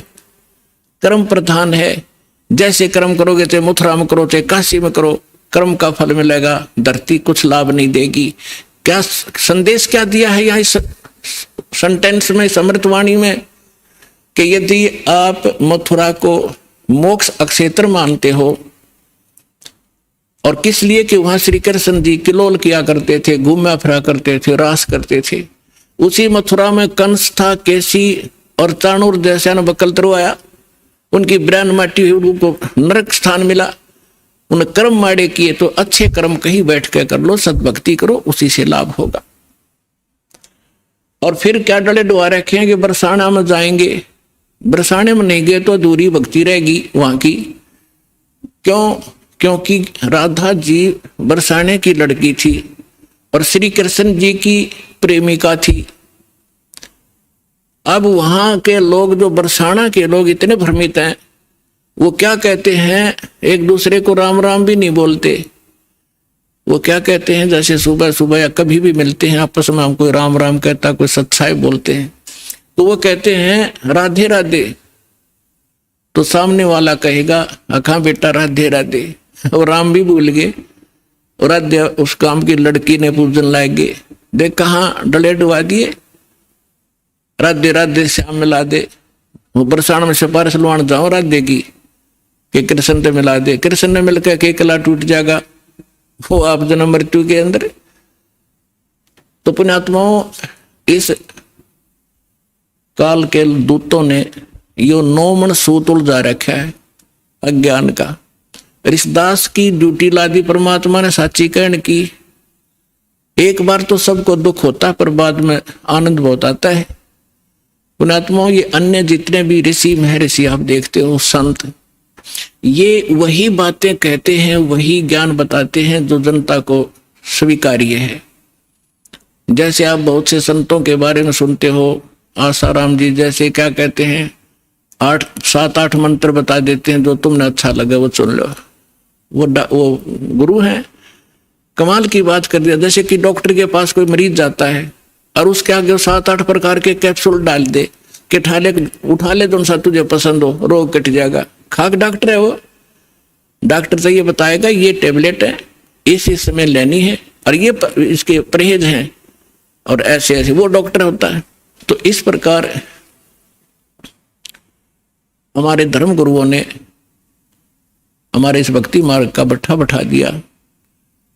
पुण्यात्मा, जैसे एक हमारे यहाँ भी वो एक वृद्ध है, 60 साल वर्ष का था, सन 2000 की बात है। हम यात्रा पर गए थे परमात्मा के वो मगर देखने के लिए बच्चों को, क्योंकि उसमें थोड़ी संगत थी। इनको दिखाकर काशी में लहर तारा तालाब दिखाया, इनको ये दृढ़ हुए, फिर उन्होंने लाखों को दृढ़ कर दिया कि सचमुच हम देख कर आए हैं। बाकी वहां जाना सिर्फ मोक्ष नहीं, लेकिन अपना तीर्थ स्थल, अपना विश्वास दृढ़ करने के लिए हम गए थे। तो रास्ते में एक्सीडेंट हो गया किसी कारण से, जिस बस में वो बूढ़ा बैठा था उसकी टांग फ्रैक्चर होगी। यहाँ किसी डॉक्टर को दिखाया, वो जहाँ पुराने आश्रम में रहा करता था, उसको क्या किया, जैसे डॉक्टर ने से कह दिया हमने कि इसकी वहां पट्टी लगाया होगा, डॉक्टर कंपाउंडर ने भेज दे। और वो बूढ़ा जाते ही नौका, क्योंकि जख्म था उसके ऊपर से जो पट्टी उतार के, और उसके अंदर जो जख्म बना हुआ था उसको जरा सा भी हाथ लावे और वो नौका मर गया। तो कंपाउंडर क्या करे, उसी के ऊपर ऐसे ही थोड़ी सी पट्टी लगावे, दवाई लगा और पट्टी बांध जावे। रोजाना के 20 रुपये ले ले, 5-7 उसके होंगे, 2-4 5-10 डॉक्टर के होंगे उसमें से। तो 1 महीना हो गया, दर्द ज्यों का त्यों चिल्ला हुआ बूढ़ा। तो एक ऐसे ही कोई हमारा उसमें एक सेवक रहता था, उसका मित्र एक डॉक्टर था, वो चला गया। उसने पहले भी देखा था कि बूढ़े का चोट लग गई, कहाँ जी फ्रैक्चर हो गया था। उस दिन 1 हफ्ता 10 दिन के बाद उसने फिर पूछा क्या वृद्ध ठीक हो गया? तो उस भक्त ने बताया जी ठीक अभी हुआ नहीं है। तो उसने कहा चलो मैं देखता हूं। उसने जाकर देखा, वो पट्टी उतारी, उसमें मवाद भरा और इतना बड़ा सूज रहा वो। तो उसने कहा, इसने तो बैठा दिया, भाई कौन ऐसा डॉक्टर, ये तो मवाद निकालने पार पड़ेगी। वो मोटरसाइकिल से उसके स्कूटर अपने घर पे गया, वहां से सारा ट्रीटमेंट का सामान लाया और वो पट्टी पाड़ के और उसका मवाद निकाला। बूढ़ा रोया बुरी तरह, हाय मर गया, हाय मर गया। वो कहने लगा, बाबा जी थोड़ी सी देर मर लेगा फिर ठीक हो जाएगा, ये दर्द 5 मिनट का है, फिर कति सुख हो जाना, टांग कटेगी तेरी। ऐसा जुल्म कर दिया इस नालायक ने। तो पुण्यात्मा उसने करके साफ और लगा के दवाई, पेन किलर दवाई गोली दे दी। तीसरे दिन जख्म भर गया बुढ़े का और 1 हफ्ते में कति चालन ठीक हो गया। तो ये 2 नीम हकीम हैं जो ये कहते हैं कि समाज नाराज हो जाएगा, श्राद्धन मना कर रहे हैं, देव देवता की पूजा मना कर रहे हैं, सारे विरोधी हो जाएंगे, बेशक हो जाओ। ये तो है नीम हकीम जो केवल ने सोचा ये नाराज ना होने चाहिए, चाहे बेशक इनका नाश हो जाओ। अरदास है सर्जन, एक बार दर्द होगा लेकिन सदा का सुख हो जाएगा पूरे मानव समाज को, और इसको करके छोड़ दूंगा।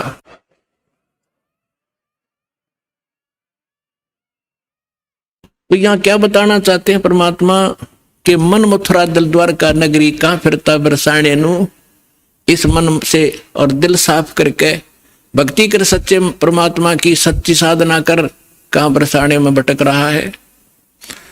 फिर क्या बताते हैं कि जब फरमान धनी का आवे, को राखे घर जाने नु, जा सतगुरु का शरणा लीजे, जो मेटे जम तलबाने नु। मैं तो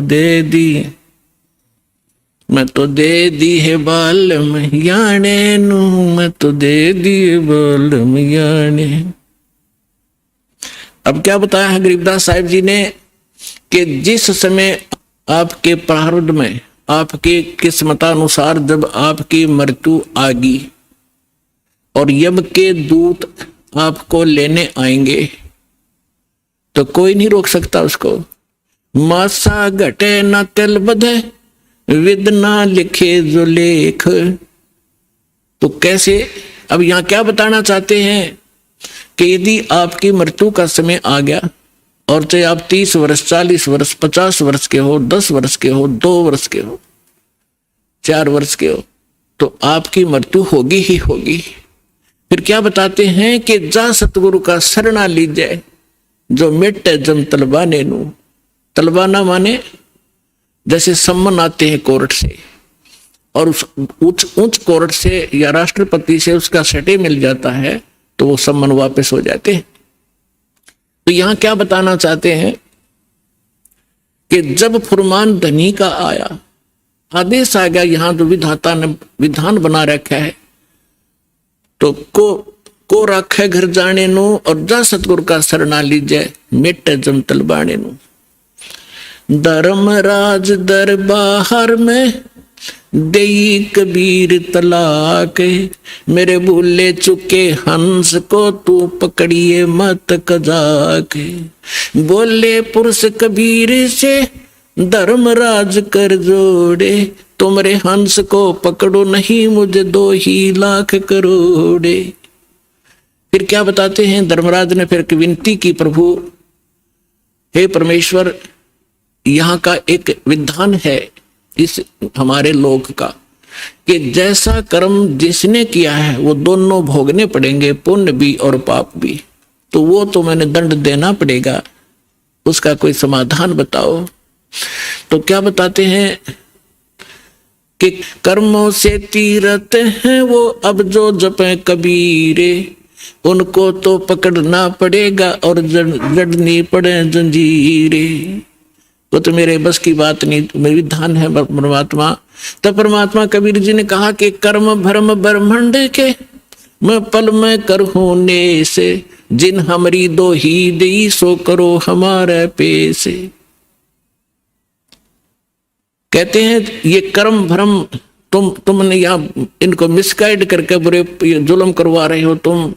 ये कर्म भ्रम ब्रह्मांड के मैं पद्म कर दूं नेस, इन पर कलम मार दूंगा, इनको खत्म कर दूंगा। और जिन्होंने मेरी दुहाई दी वो करो हमारे पेश, उसका अकाउंट भी मत लेना तू। तो ये ज्ञानदास सुनाता ही रहता है, परमात्मा की अमरवाणी है, कोई डूम बाट के गीत नहीं, उस सच्चे परमेश्वर का बताया हुआ सच्चा विधान है। और ये ज्यों का त्यों है। परमात्मा ने कहा कि जो ये कह दे मेरे पास, तेरे पास आके मैं परमेश्वर कबीर जी का भक्त हूं, उसका अकाउंट भी मत लेना। जो मेरा सत्य साधक हो और किसी गलती से वो तुम ले भी आए हो तो मेरे पास भेज देना, करो हमारे पेश। एक भक्त बता रहा था जी, मैं सपने में रात को सो रहा था और 2 बैंकर से आए और मुझे कहने लगे कि चल तू। मैं उठकर चल पड़ा उनके साथ साथ। और जब पहुंच गए ना, एक बड़ी सी बिल्डिंग दिखाई दी थी, उसके निकट जाकर मैंने पूछा भी कहाँ ले जा रहे हो तुम मुझे?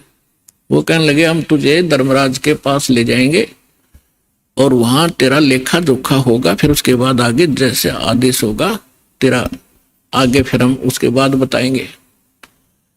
तो कहने लगा तुम यम के दूत हो? हाँ, कहाँ यम के दूत हैं।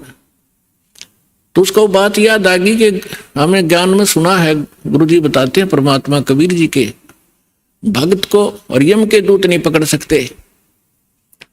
तो मैं उनके साथ झगड़न लग गया गुट्टम गुट्टा कि तुम मुझे नहीं ले जा सकते, छोड़ो। तो काफी देर मेरा उनका झगड़ा हुआ। तो मैंने बताया कि मैं कबीर परमेश्वर की भक्ति करता हूँ, सच्चे सतगुरु की शरण में हूं, तुम कैसे ले जा सकते हो? और नहीं तो पूछ लो तुम्हारे उस जिसके पास मुझे ले जा रहे हो। तो उन्होंने देखा कि बड़ा दृढ़ता से बोल रहा है। उसने कहा, एक ने कहा कि तू यहाँ खड़ा रहे, मैं पता करके आता हूं। कहते वो अंदर गया, उसने मुझे आवाज सुनाई दे। उसने पूछा कि महाराज ऐसे ऐसे, वो कह रहा है कि मैं कबीर जी का शिष्य हूं, भक्त हूं और तो मुझे नहीं ग्रहण कर सकते। धर्मराज से कहा। धर्मराज ने अकाउंट देखा, वो दोबारा खोल कर देखा कि निकम्मे कित ले आई इसने, इसको वापस छोड़ दो फटाफट, मुन्ने भी मरवाओगे तुम।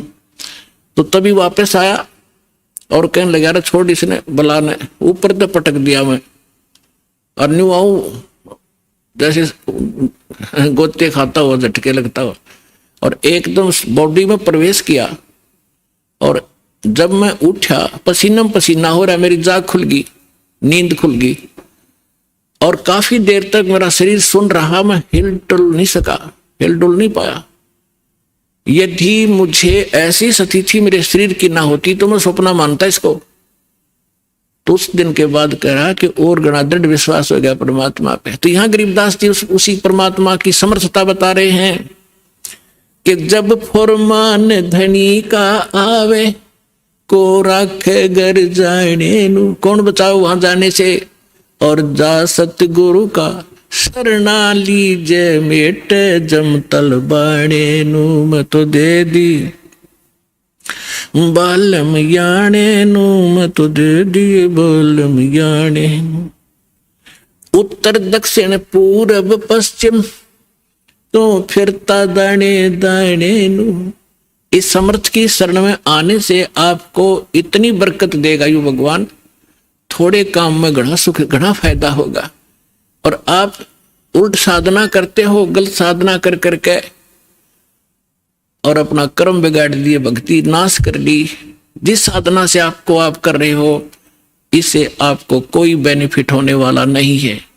यहाँ क्या बताते हैं? उत्तर दक्षिण पूरब पश्चिम फिरदा दाने दाने नू, सर्व कला सतगुरु साहेब की हरि आए हरि आने नू।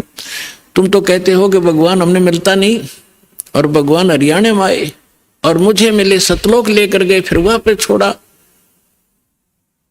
और पुण्यात्माओं आगे फिर गरीबदास जी क्या बताते हैं? मत दे दी है बाल में बैरे नू, मैं तो दे दी है बाल में बैरे नू, मैं तो दे दी बैरे नू मत दे दिए बालम बैरे नू। संसारी दी गल्ला चिने ना बूझे शब्द जो गहरे नू। संसारी दी गल्ला चिने नहीं बूझे शब्द जो गहरे नू। ये मुर्दों से ती प्रीत लगावे न जाने सतगुरु मेरे नू। मुर्दों से ती प्रीत लगावे न जाने सतगुरु मेरे नू। मैं तो दे दी है बालम बैरे नू, मत दे दी है बालम बैरे नू।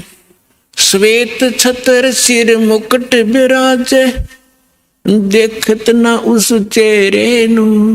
श्वेत छतर सिर मुकुट विराजे देखत ना उस चेहरे नू। ऊंची थड़ियां खेती बोवे ये भूल गए नज डरे नू।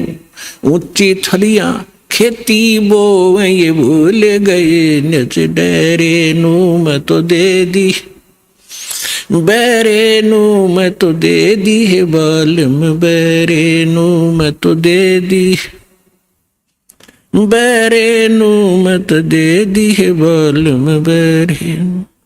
ये संसार समझदा नहीं कहंदा श्याम दोपहरे नू। ये संसार समझदा नहीं कहंदा श्याम दोपहरे नू। गरीब दास ये वक्त जात है रोवोगे इस पैरे नू। गरीब दास ये वक्त जात है रोवोगे इस पैरे नू। मैं तो दे दी है बालम बैरे नू, मत दे दी है बालम बैरे नू।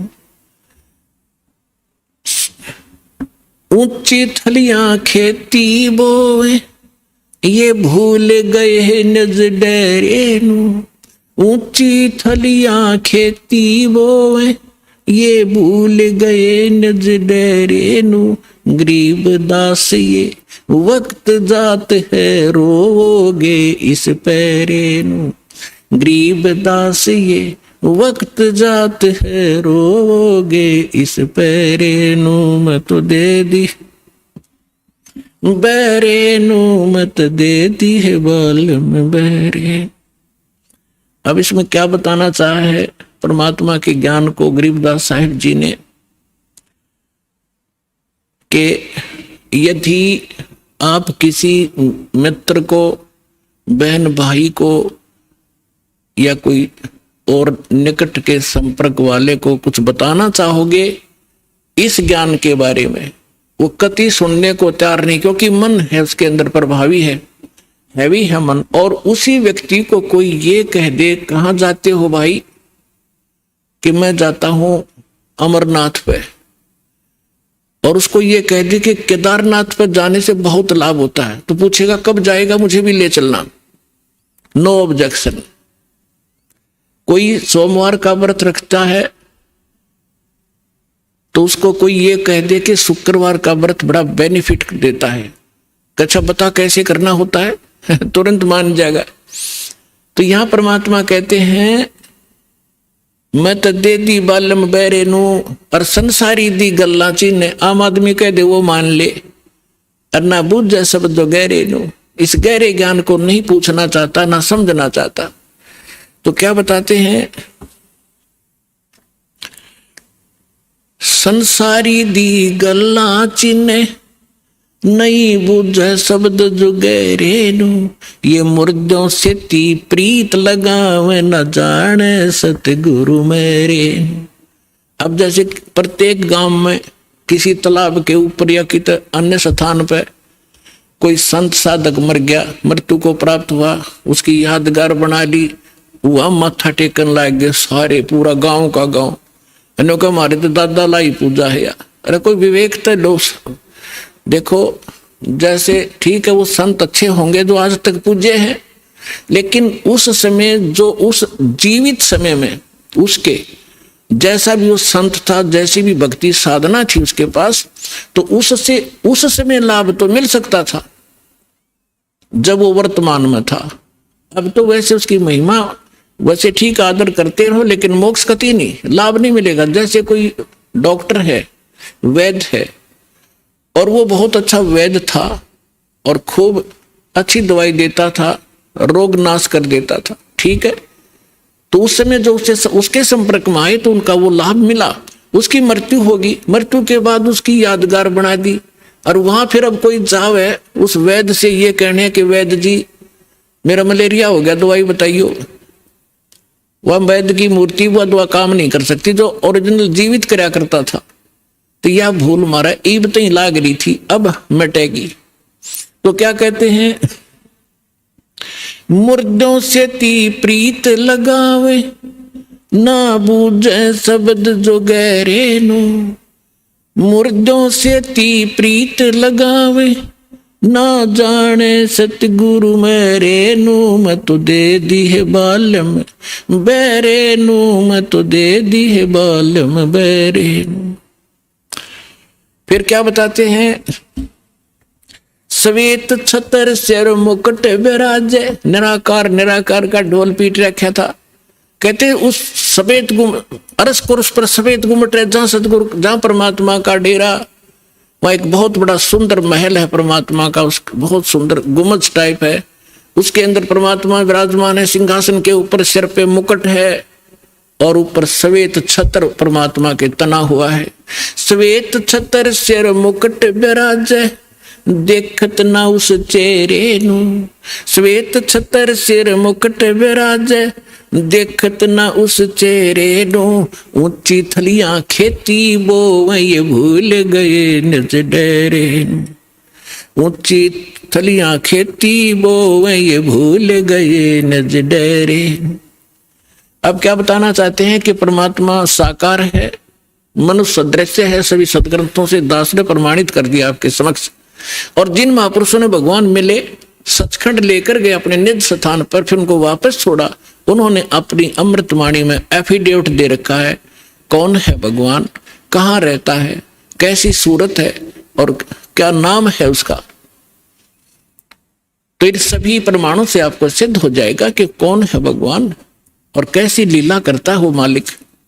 तो यहाँ क्या बताते हैं कि आप जी जो साधना कर रहे हो अन्य देवी देवताओं की, पूर्ण परमात्मा की भक्ति ना करके किसी भी ब्रह्म की, पर सरपुरुष की, अक्षर पुरुष की, ब्रह्मा विष्णु महेश की, या दुर्गा या निरंजन की, तो ये तो ऐसी साधना है जैसे कोई किसान ऊंचे स्थान पर, थली पर, पहले वर्षा पर आधारित थे सभी मानव समाज, और उस समय गरीबदास जी ने भी किसान थे। गरीबदास जी जाट ग्रुप में, जाट जाति से थे, और अपने वहां के साथी जो किसान थे उनको भी समझाना था। इसलिए बता रहे हैं कि जो मैं भक्ति बता रहा हूं जिस भगवान की, उसकी साधना ना करके आप अन्य जो साधना कर रहे हो ऐसी है जैसे ऊंची थलियों पर, ऊंचे स्थानों पर बीज बो दिया, खेती कर ली, और जब थोड़ी बहुत वर्षा हुई तो उस थलियों का पानी एक समतल स्थल पर, डहर बोलते थे उसको, डहर, वहां आकर इकट्ठा हो जाता था, और उस स्थान को, डहर के अंदर पानी वर्षा भी और आसपास के ऊंचे क्षेत्र का उसी में आ जाता था। और उसमें जब बोई जाती थी फसल, जैसे ऊंची थलियों पर बोई हुई तो वो होती ही नहीं थी, और डहर में बीजा हुआ एक एकड़ में मनमाने 50 मन कनक हो जाती थी, और ऊंची थलियों पर 2 मन की भी नहीं होती थी मुश्किल से। तो क्या बताते हैं गरीबदास साहब जी, एक फॉर एग्जाम्पल बता रहे हैं कि तुम ऊंची थलियां खेती वो भूल गए निज डेरे नो। इस परम पिता परमात्मा सतपुरुष कबीर साहब की भक्ति ना करके आप अन्य देवी देवताओं की भक्ति करके ऐसी लाभ उठा रहे हो जैसे ऊंची थली पर खेती करने वाले किसान को कोई लाभ नहीं होता। और जो डहर में बीज बोता है, प्रयत्न दोनों एक जैसा ही करते हैं, तो उस डहर वाली यानी उपजाऊ जमीन में और समतल जमीन में घना लाभ होता है। तो ये समझाना चाहते हैं कि जो साधना हम बताते हैं वो तो डहर समझो। अब फिर बताते हैं,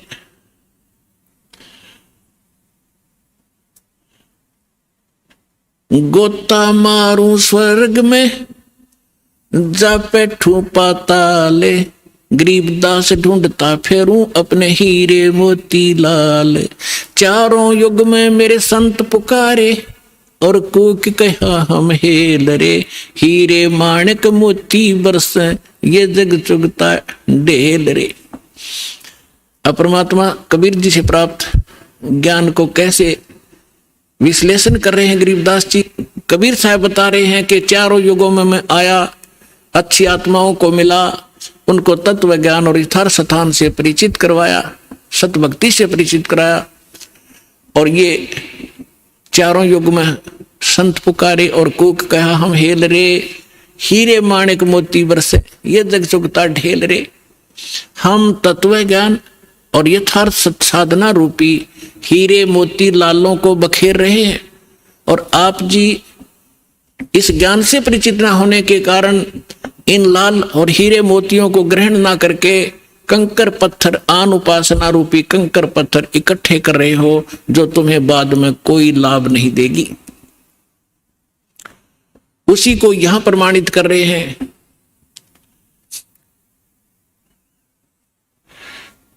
श्वेत छतर सिर मुकुट बिराजे, देखत ना उस चेहरे नु, ऊंची थरियां खेती बोवे ये भूल गए निज डेरे नु। पर भी लेन जात है दुनिया, हमरा ज्ञान किन्हें ना सुनिया। अब यहाँ एक प्रश्न है इसके अंदर के संसारी दी गल्ला चिन्ह ना बुझे सब जुगैरे नु। एक बहन आई, एक बहन ने हमारी दीक्षा ले ली थी। उस बहन की बहन जो है, उसका पति शराब बहुत पीता था, और जिस बहन ने यहाँ दीक्षा ली थी उसका भी ऐसी स्थिति थी। उसके पति ने शराब छोड़ दी थी और नाम ले लिया, और एक बिल्कुल स्वर्ग के तुल घर हो रहा था। तो उसकी बहन का वहां आना हो गया, जो दीक्षा किसी और से ले रखी थी, किसी दूसरे पंथ से, और साथ में दूसरी साधना भी करती थी अपनी जो परंपरागत प्रचलित। उसका पति शराब पीता था, बहुत पीटता था, कभी गली में भी खड़ी कर देता रात में शराब के नशे में। अब मैं बाहर खड़ी रहती हूँ, कुंडी लगा के भीतर पड़ के सो जाता, सवेरे उतरे शराब जब खुल कुंडी ने, इतनी दुखी हूं मैं। तो उस बहन ने कहा कि आप मेरे गुरुजी के पास चलो, वह नाम ले लो और तेरा पति भी शराब छोड़ देगा। तो वह बहन अपनी बहन के साथ हमारे पास आ गई करोथा आश्रम में। जब थोड़ी सी संगत थी, हम ऐसे बाहर बैठे सारा बैठे रहते थे, सारे 10 20 50 100 भक्त आते थे दिन में, मुश्किल से 10 20। तो मैंने पूछा बहन कहाँ से आई? तो उसने बता दिया मेरी सिस्टर है, और इसका पति बहुत शराब पीता है, और रोज पीता है, इसने बुरा हाल कर रखा है इसका, और नौकरी करता है, एक चवन्नी घर पर नहीं छोड़ता, सारी पी जाता है, बच्चे भी भूखे रहते हैं कई बार। तो मैंने कहा बहन फिर दीक्षा लेनी पड़ेगी आपने, भगवान फिर धीरे धीरे सद्बुद्धि देता है, परिवार के अंदर भगवान प्रवेश हो जाता है, और ये पितृभूत भी प्रवेश करके वहां उत्पात मचाते रहते हैं, फिर वो भाग जाते हैं, सद्बुद्धि आती है। तो मैंने पूछा आप क्या साधना करते हो? उसने बताया जी मैं ऐसे ऐसे धन धन सतगुरु अणा का नाम ले लिया, गुरु जी का ले रही हूँ 4-5 वर्ष से। तो हमने कहा बहन देखो चलो ठीक है, वहां जो तुमने नाम लिया, लेकिन अब यहाँ भक्ति, यहाँ नाम लोगे तो सब पिछली पूजा छोड़नी पड़ेंगी, ना बीड़ी पीनी, ना शराब, ना पीने के लिए सहयोग देना किसी को, और ना कोई व्रत रखना। मैं कहने लगा बहन बीड़ी क्यों पीती है तू? ने बोली जी बीड़ी मैं पहले ना पिया करती, नाम लेने के बाद पीने लगी। मगा कमाल की बात है, दीक्षा लेने पीछे पाछे छोड़ा करें कि बुराई ग्रहण थोड़ी करते हैं। तो उसने क्या बताया जी, जिस सत्संग में हमारे गांव में होता था सत्संग, हम वहां जाती थी तो वो सभी को बीड़ी वितरित करती थी प्रसाद के रूप में, एक प्लेट में डाल के, और साथ में एक माचिस और सींक रख देती थी, और न्यू क्या करती पीले पीले प्रसाद है। मैं ना पिया करती पहले, पर उन्हें शिकायत दी, पीने लगी, यह बीमारी और ला ली मैंने, तो इसको तो मैं छोड़ दूंगी। फिर उसने बताया कि मैं व्रत रखती हूं। मैं कौन सा व्रत रखती है? कि शुक्रवार का। मैं बोला बेबे बहन, ये सभी जो व्रत त्यागने पड़ेंगे जो भक्ति करना चाहती है। ने बोले जी व्रत ना छोड़ू मैं। उसकी बहन कहने लगी जब तक तू कह रही थी मैं सारी बात मान लूंगी, अब तू व्रत पड़ेगी। मैंने उसे पूछा बहन इस शुक्रवार का व्रत क्यों रखती है तू, किस लिए? तो वो कहने लगी कि मैंने कथा, क्या क्रिया होती है इसमें, क्या लाभ है इससे? वह कथा सुनाती है कि एक का पति विदेश चला गया था कोई काम धंधे के लिए। ऐसी कथा है संतोषी माता के व्रत, शुक्रवार के व्रत से क्या लाभ है वो बताने लगी। और फिर उसकी काफी वर्ष हो गए थे, उसके पति ने दूर चला गया, उसका भूल पड़ गई, घर नहीं आया। संतोषी माता एक बहन को दिखाई दी उसको, जिसका पति बाहर गया हुआ था दूर देश में, और उसने बताया कि तू मेरे 16 शुक्रवार के व्रत रख ले, तेरा पति घर आ जाएगा। तो उसने 16 शुक्रवार के व्रत रखे और 16वां शुक्रवार का जो व्रत था उसका पति घर आ गया। इसलिए उसकी पूजा करती हूँ। और मैं तेरा रोज आवर रोज गड़े, तो गड्ढे की शुक्रवार के व्रत ने अकल की चोर। चलो उसका तो पति दूर चला गया था, उसकी तो बुला लिया उसकी संतोषी माता ने, तेरा तो डेली आवर डेली गड़े तने, और फिर भी शुक्रवार का व्रत है कल तुम्हारे अंदर। तो यहां परमात्मा कहते हैं कि संसारी दी गल्ला चीने ना बूझे शब्द जो गहरे नु, सच्चाई से परिचित ना होना चाहते हैं और ऊंची थलियां खेती वो ये भूल गए निज डेरे नु। फिर क्या बताते हैं कि ये संसार समझदा नहीं कहंदा श्याम दोपहरे नु। अपने आत्माओं 7-8 सत्संग यहां से हुआ था। भाई तन दर सुखिया कोई ना देखा, जो देखा सो दुखिया हो, उदय अस्त की बात करते हैं, मन सबका किया विवेका हो, सबका किया विवेका हो। यहां पर कहते हैं झूठे सुख को सुख है ये मान रहा मनमोद, ये सकन से बिना काल का कुछ मुख में कुछ गोद। तो क्या बताना चाहते हैं आदरणीय गिरिदास साहिब जी कि ये संसार समझदा नहीं कहंदा श्याम दोपहरे नु। जैसे एक शराब पिए पड़ा था, जेठ जून का महीना, हरियाणा क्षेत्र, पंजाब, राजस्थान, उत्तर प्रदेश। इसमें जून के अंदर एक भयंकर गर्मी गिरती है और शराब पी कर बाहर पड़ा बिल्कुल मैदान में। और उसका साथी कहता है कि उठ ले भाई, बहुत दुखी है तू, मुंह में झागा रे, पसीना पसीना, रेते में लेटा हुआ है, उठ तुझे छाया में लेटा देता हूं। वो शराब के नशे में कहता है छेड़ना मौजूरी है, वहां धूप में पड़ा है, रेत के अंदर पड़ा है, पसीना पसीना है, और उसको कहता छोड़ दे मौजूरी है। तो परमात्मा कहते तुमने भांग पी रखी काल की, कबीर ये माया अटपटी सब गट आनड़ी, और किस किस ने समझाऊं या कुआ भांग पड़ी। तो ऐसे हम इस दुख को सुख मान रहे हैं इस नशे के अंदर। फिर क्या बताते हैं, जैसे एक रिश्तेदार दूसरे रिश्तेदार को यानी मित्र या रिश्ते रिलेटिव को कोर्ट में मिला कचहरियों में, और वहां मिलते ही हाथ मिलाते हैं और कहते और क्या हाल है, अकमौज हो रही है। कोर्ट में मौज का क्या काम, वहां तो घी बंधी रहती है, कोर्ट में भी मौज है। वहां गए हैं व्यक्ति को 2 मिनट में चिंता रहती है, वकील नहीं आया, गवाह नहीं आया, फलाना नहीं आया, और फिर और क्या हाल है, ठीक ठाक मौज है। कोर्ट में जाने वाले व्यक्ति को भी मौज है। फिर हॉस्पिटल में गया, किसी का कोई बच्चा बीमार था, मित्र आए वहां मिलने के लिए। अब उससे पूछते हैं और ठीक है, अपना लड़का तो बीमार है बाकी मौज हो रही है, लड़का मरने को हो रहा है बाकी ठीक ठाक है। तो परमात्मा कहते हैं ये संसार समझदा नहीं कहंदा श्याम दोपहरे नो। जैसे जेठ का महीना और दोपहर के समय को, और कोई ये कहे कि ठंड सी लग रही है, तो उसने शाम देखी नहीं है। तो शाम के समय जो शीतलता होती है, तो दोपहर के समय वो धूप में जला हुआ भी ये कह रहा है कि कहंदा श्याम दोपहरे नु, यानी इस दुख को तुम सुख मान रहे हो, झूठे सुख को सुख कहे ये मान रहा मन मोद, ये सकल चबीना काल का कुछ मुख में कुछ गोदे। फिर क्या बताते हैं परमात्मा भाई सुरपति दुखिया भूपति दुखिया, रंग दुखी बपरीती हो, कह कबीर और सब दुखिया, एक संत सुखी मन जीती हो, संत सुखी मन जीती हो। सुरपति देवताओं का राजा इंद्र भी दुखिया, और पूरी पृथ्वी का राजा भी दुखिया, और रंक तो स्वाभाविक दुखी, जो गरीब है वो तो दुखी है ही है। तो परमात्मा ने बताया है, कहे कबीर और सब दुखिया, एक संत सुखी मन जीती हो। यानी परमात्मा की शरण में जो प्राणी आ जाएगा, पूरे सतगुरु की शरण में आने से, उस सच्चे परमात्मा की भक्ति करने से उसको एक तो ज्ञान ऐसा प्राप्त हो जाता है कि वो संसारिक इन आडंबरों से दूर हो जाता है।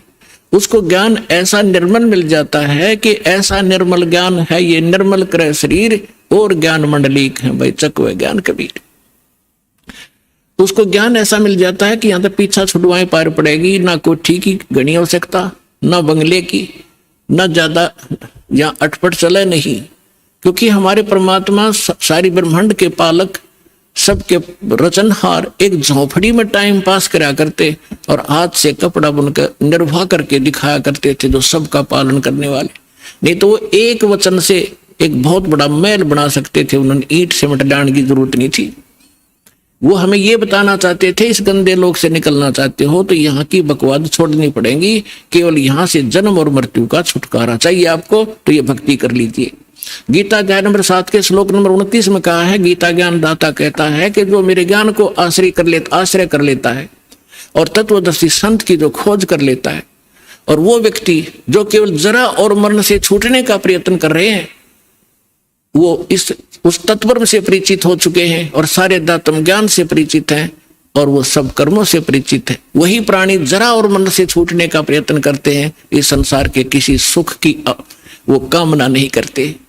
तो यहाँ इस आने से आपको ये ज्ञान हो जाएगा और फिर ये समर्थ है।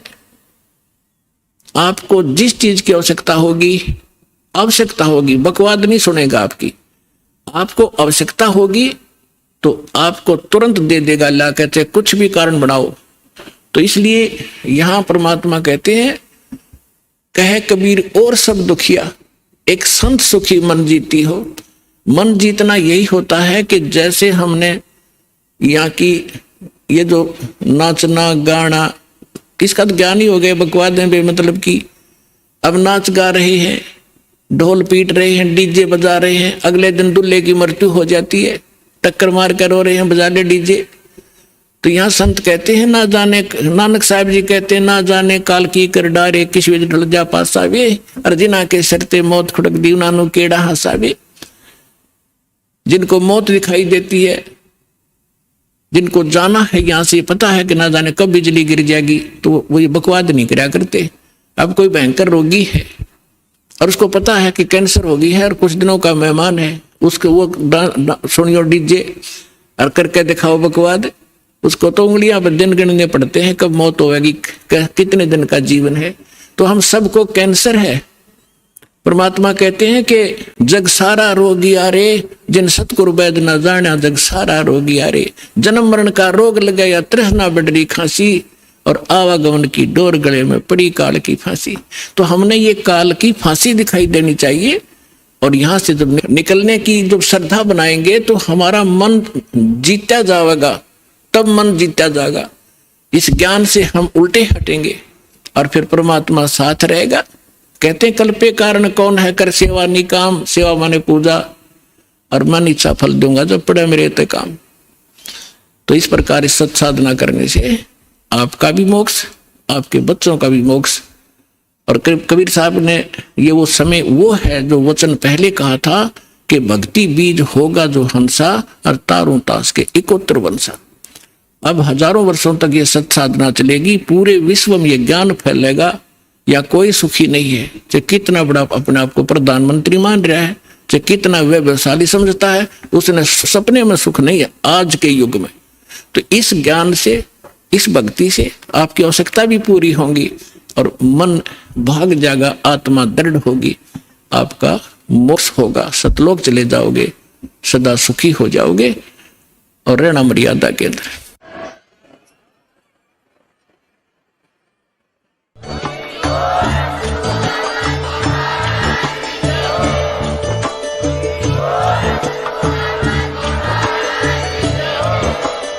आप सुन रहे थे जगत गुरु तत्वदर्शी संत रामपाल जी महाराज जी के मंगल प्रवचन। अधिक जानकारी के लिए विजिट कीजिए हमारी वेबसाइट www.jagatgururampalji.org।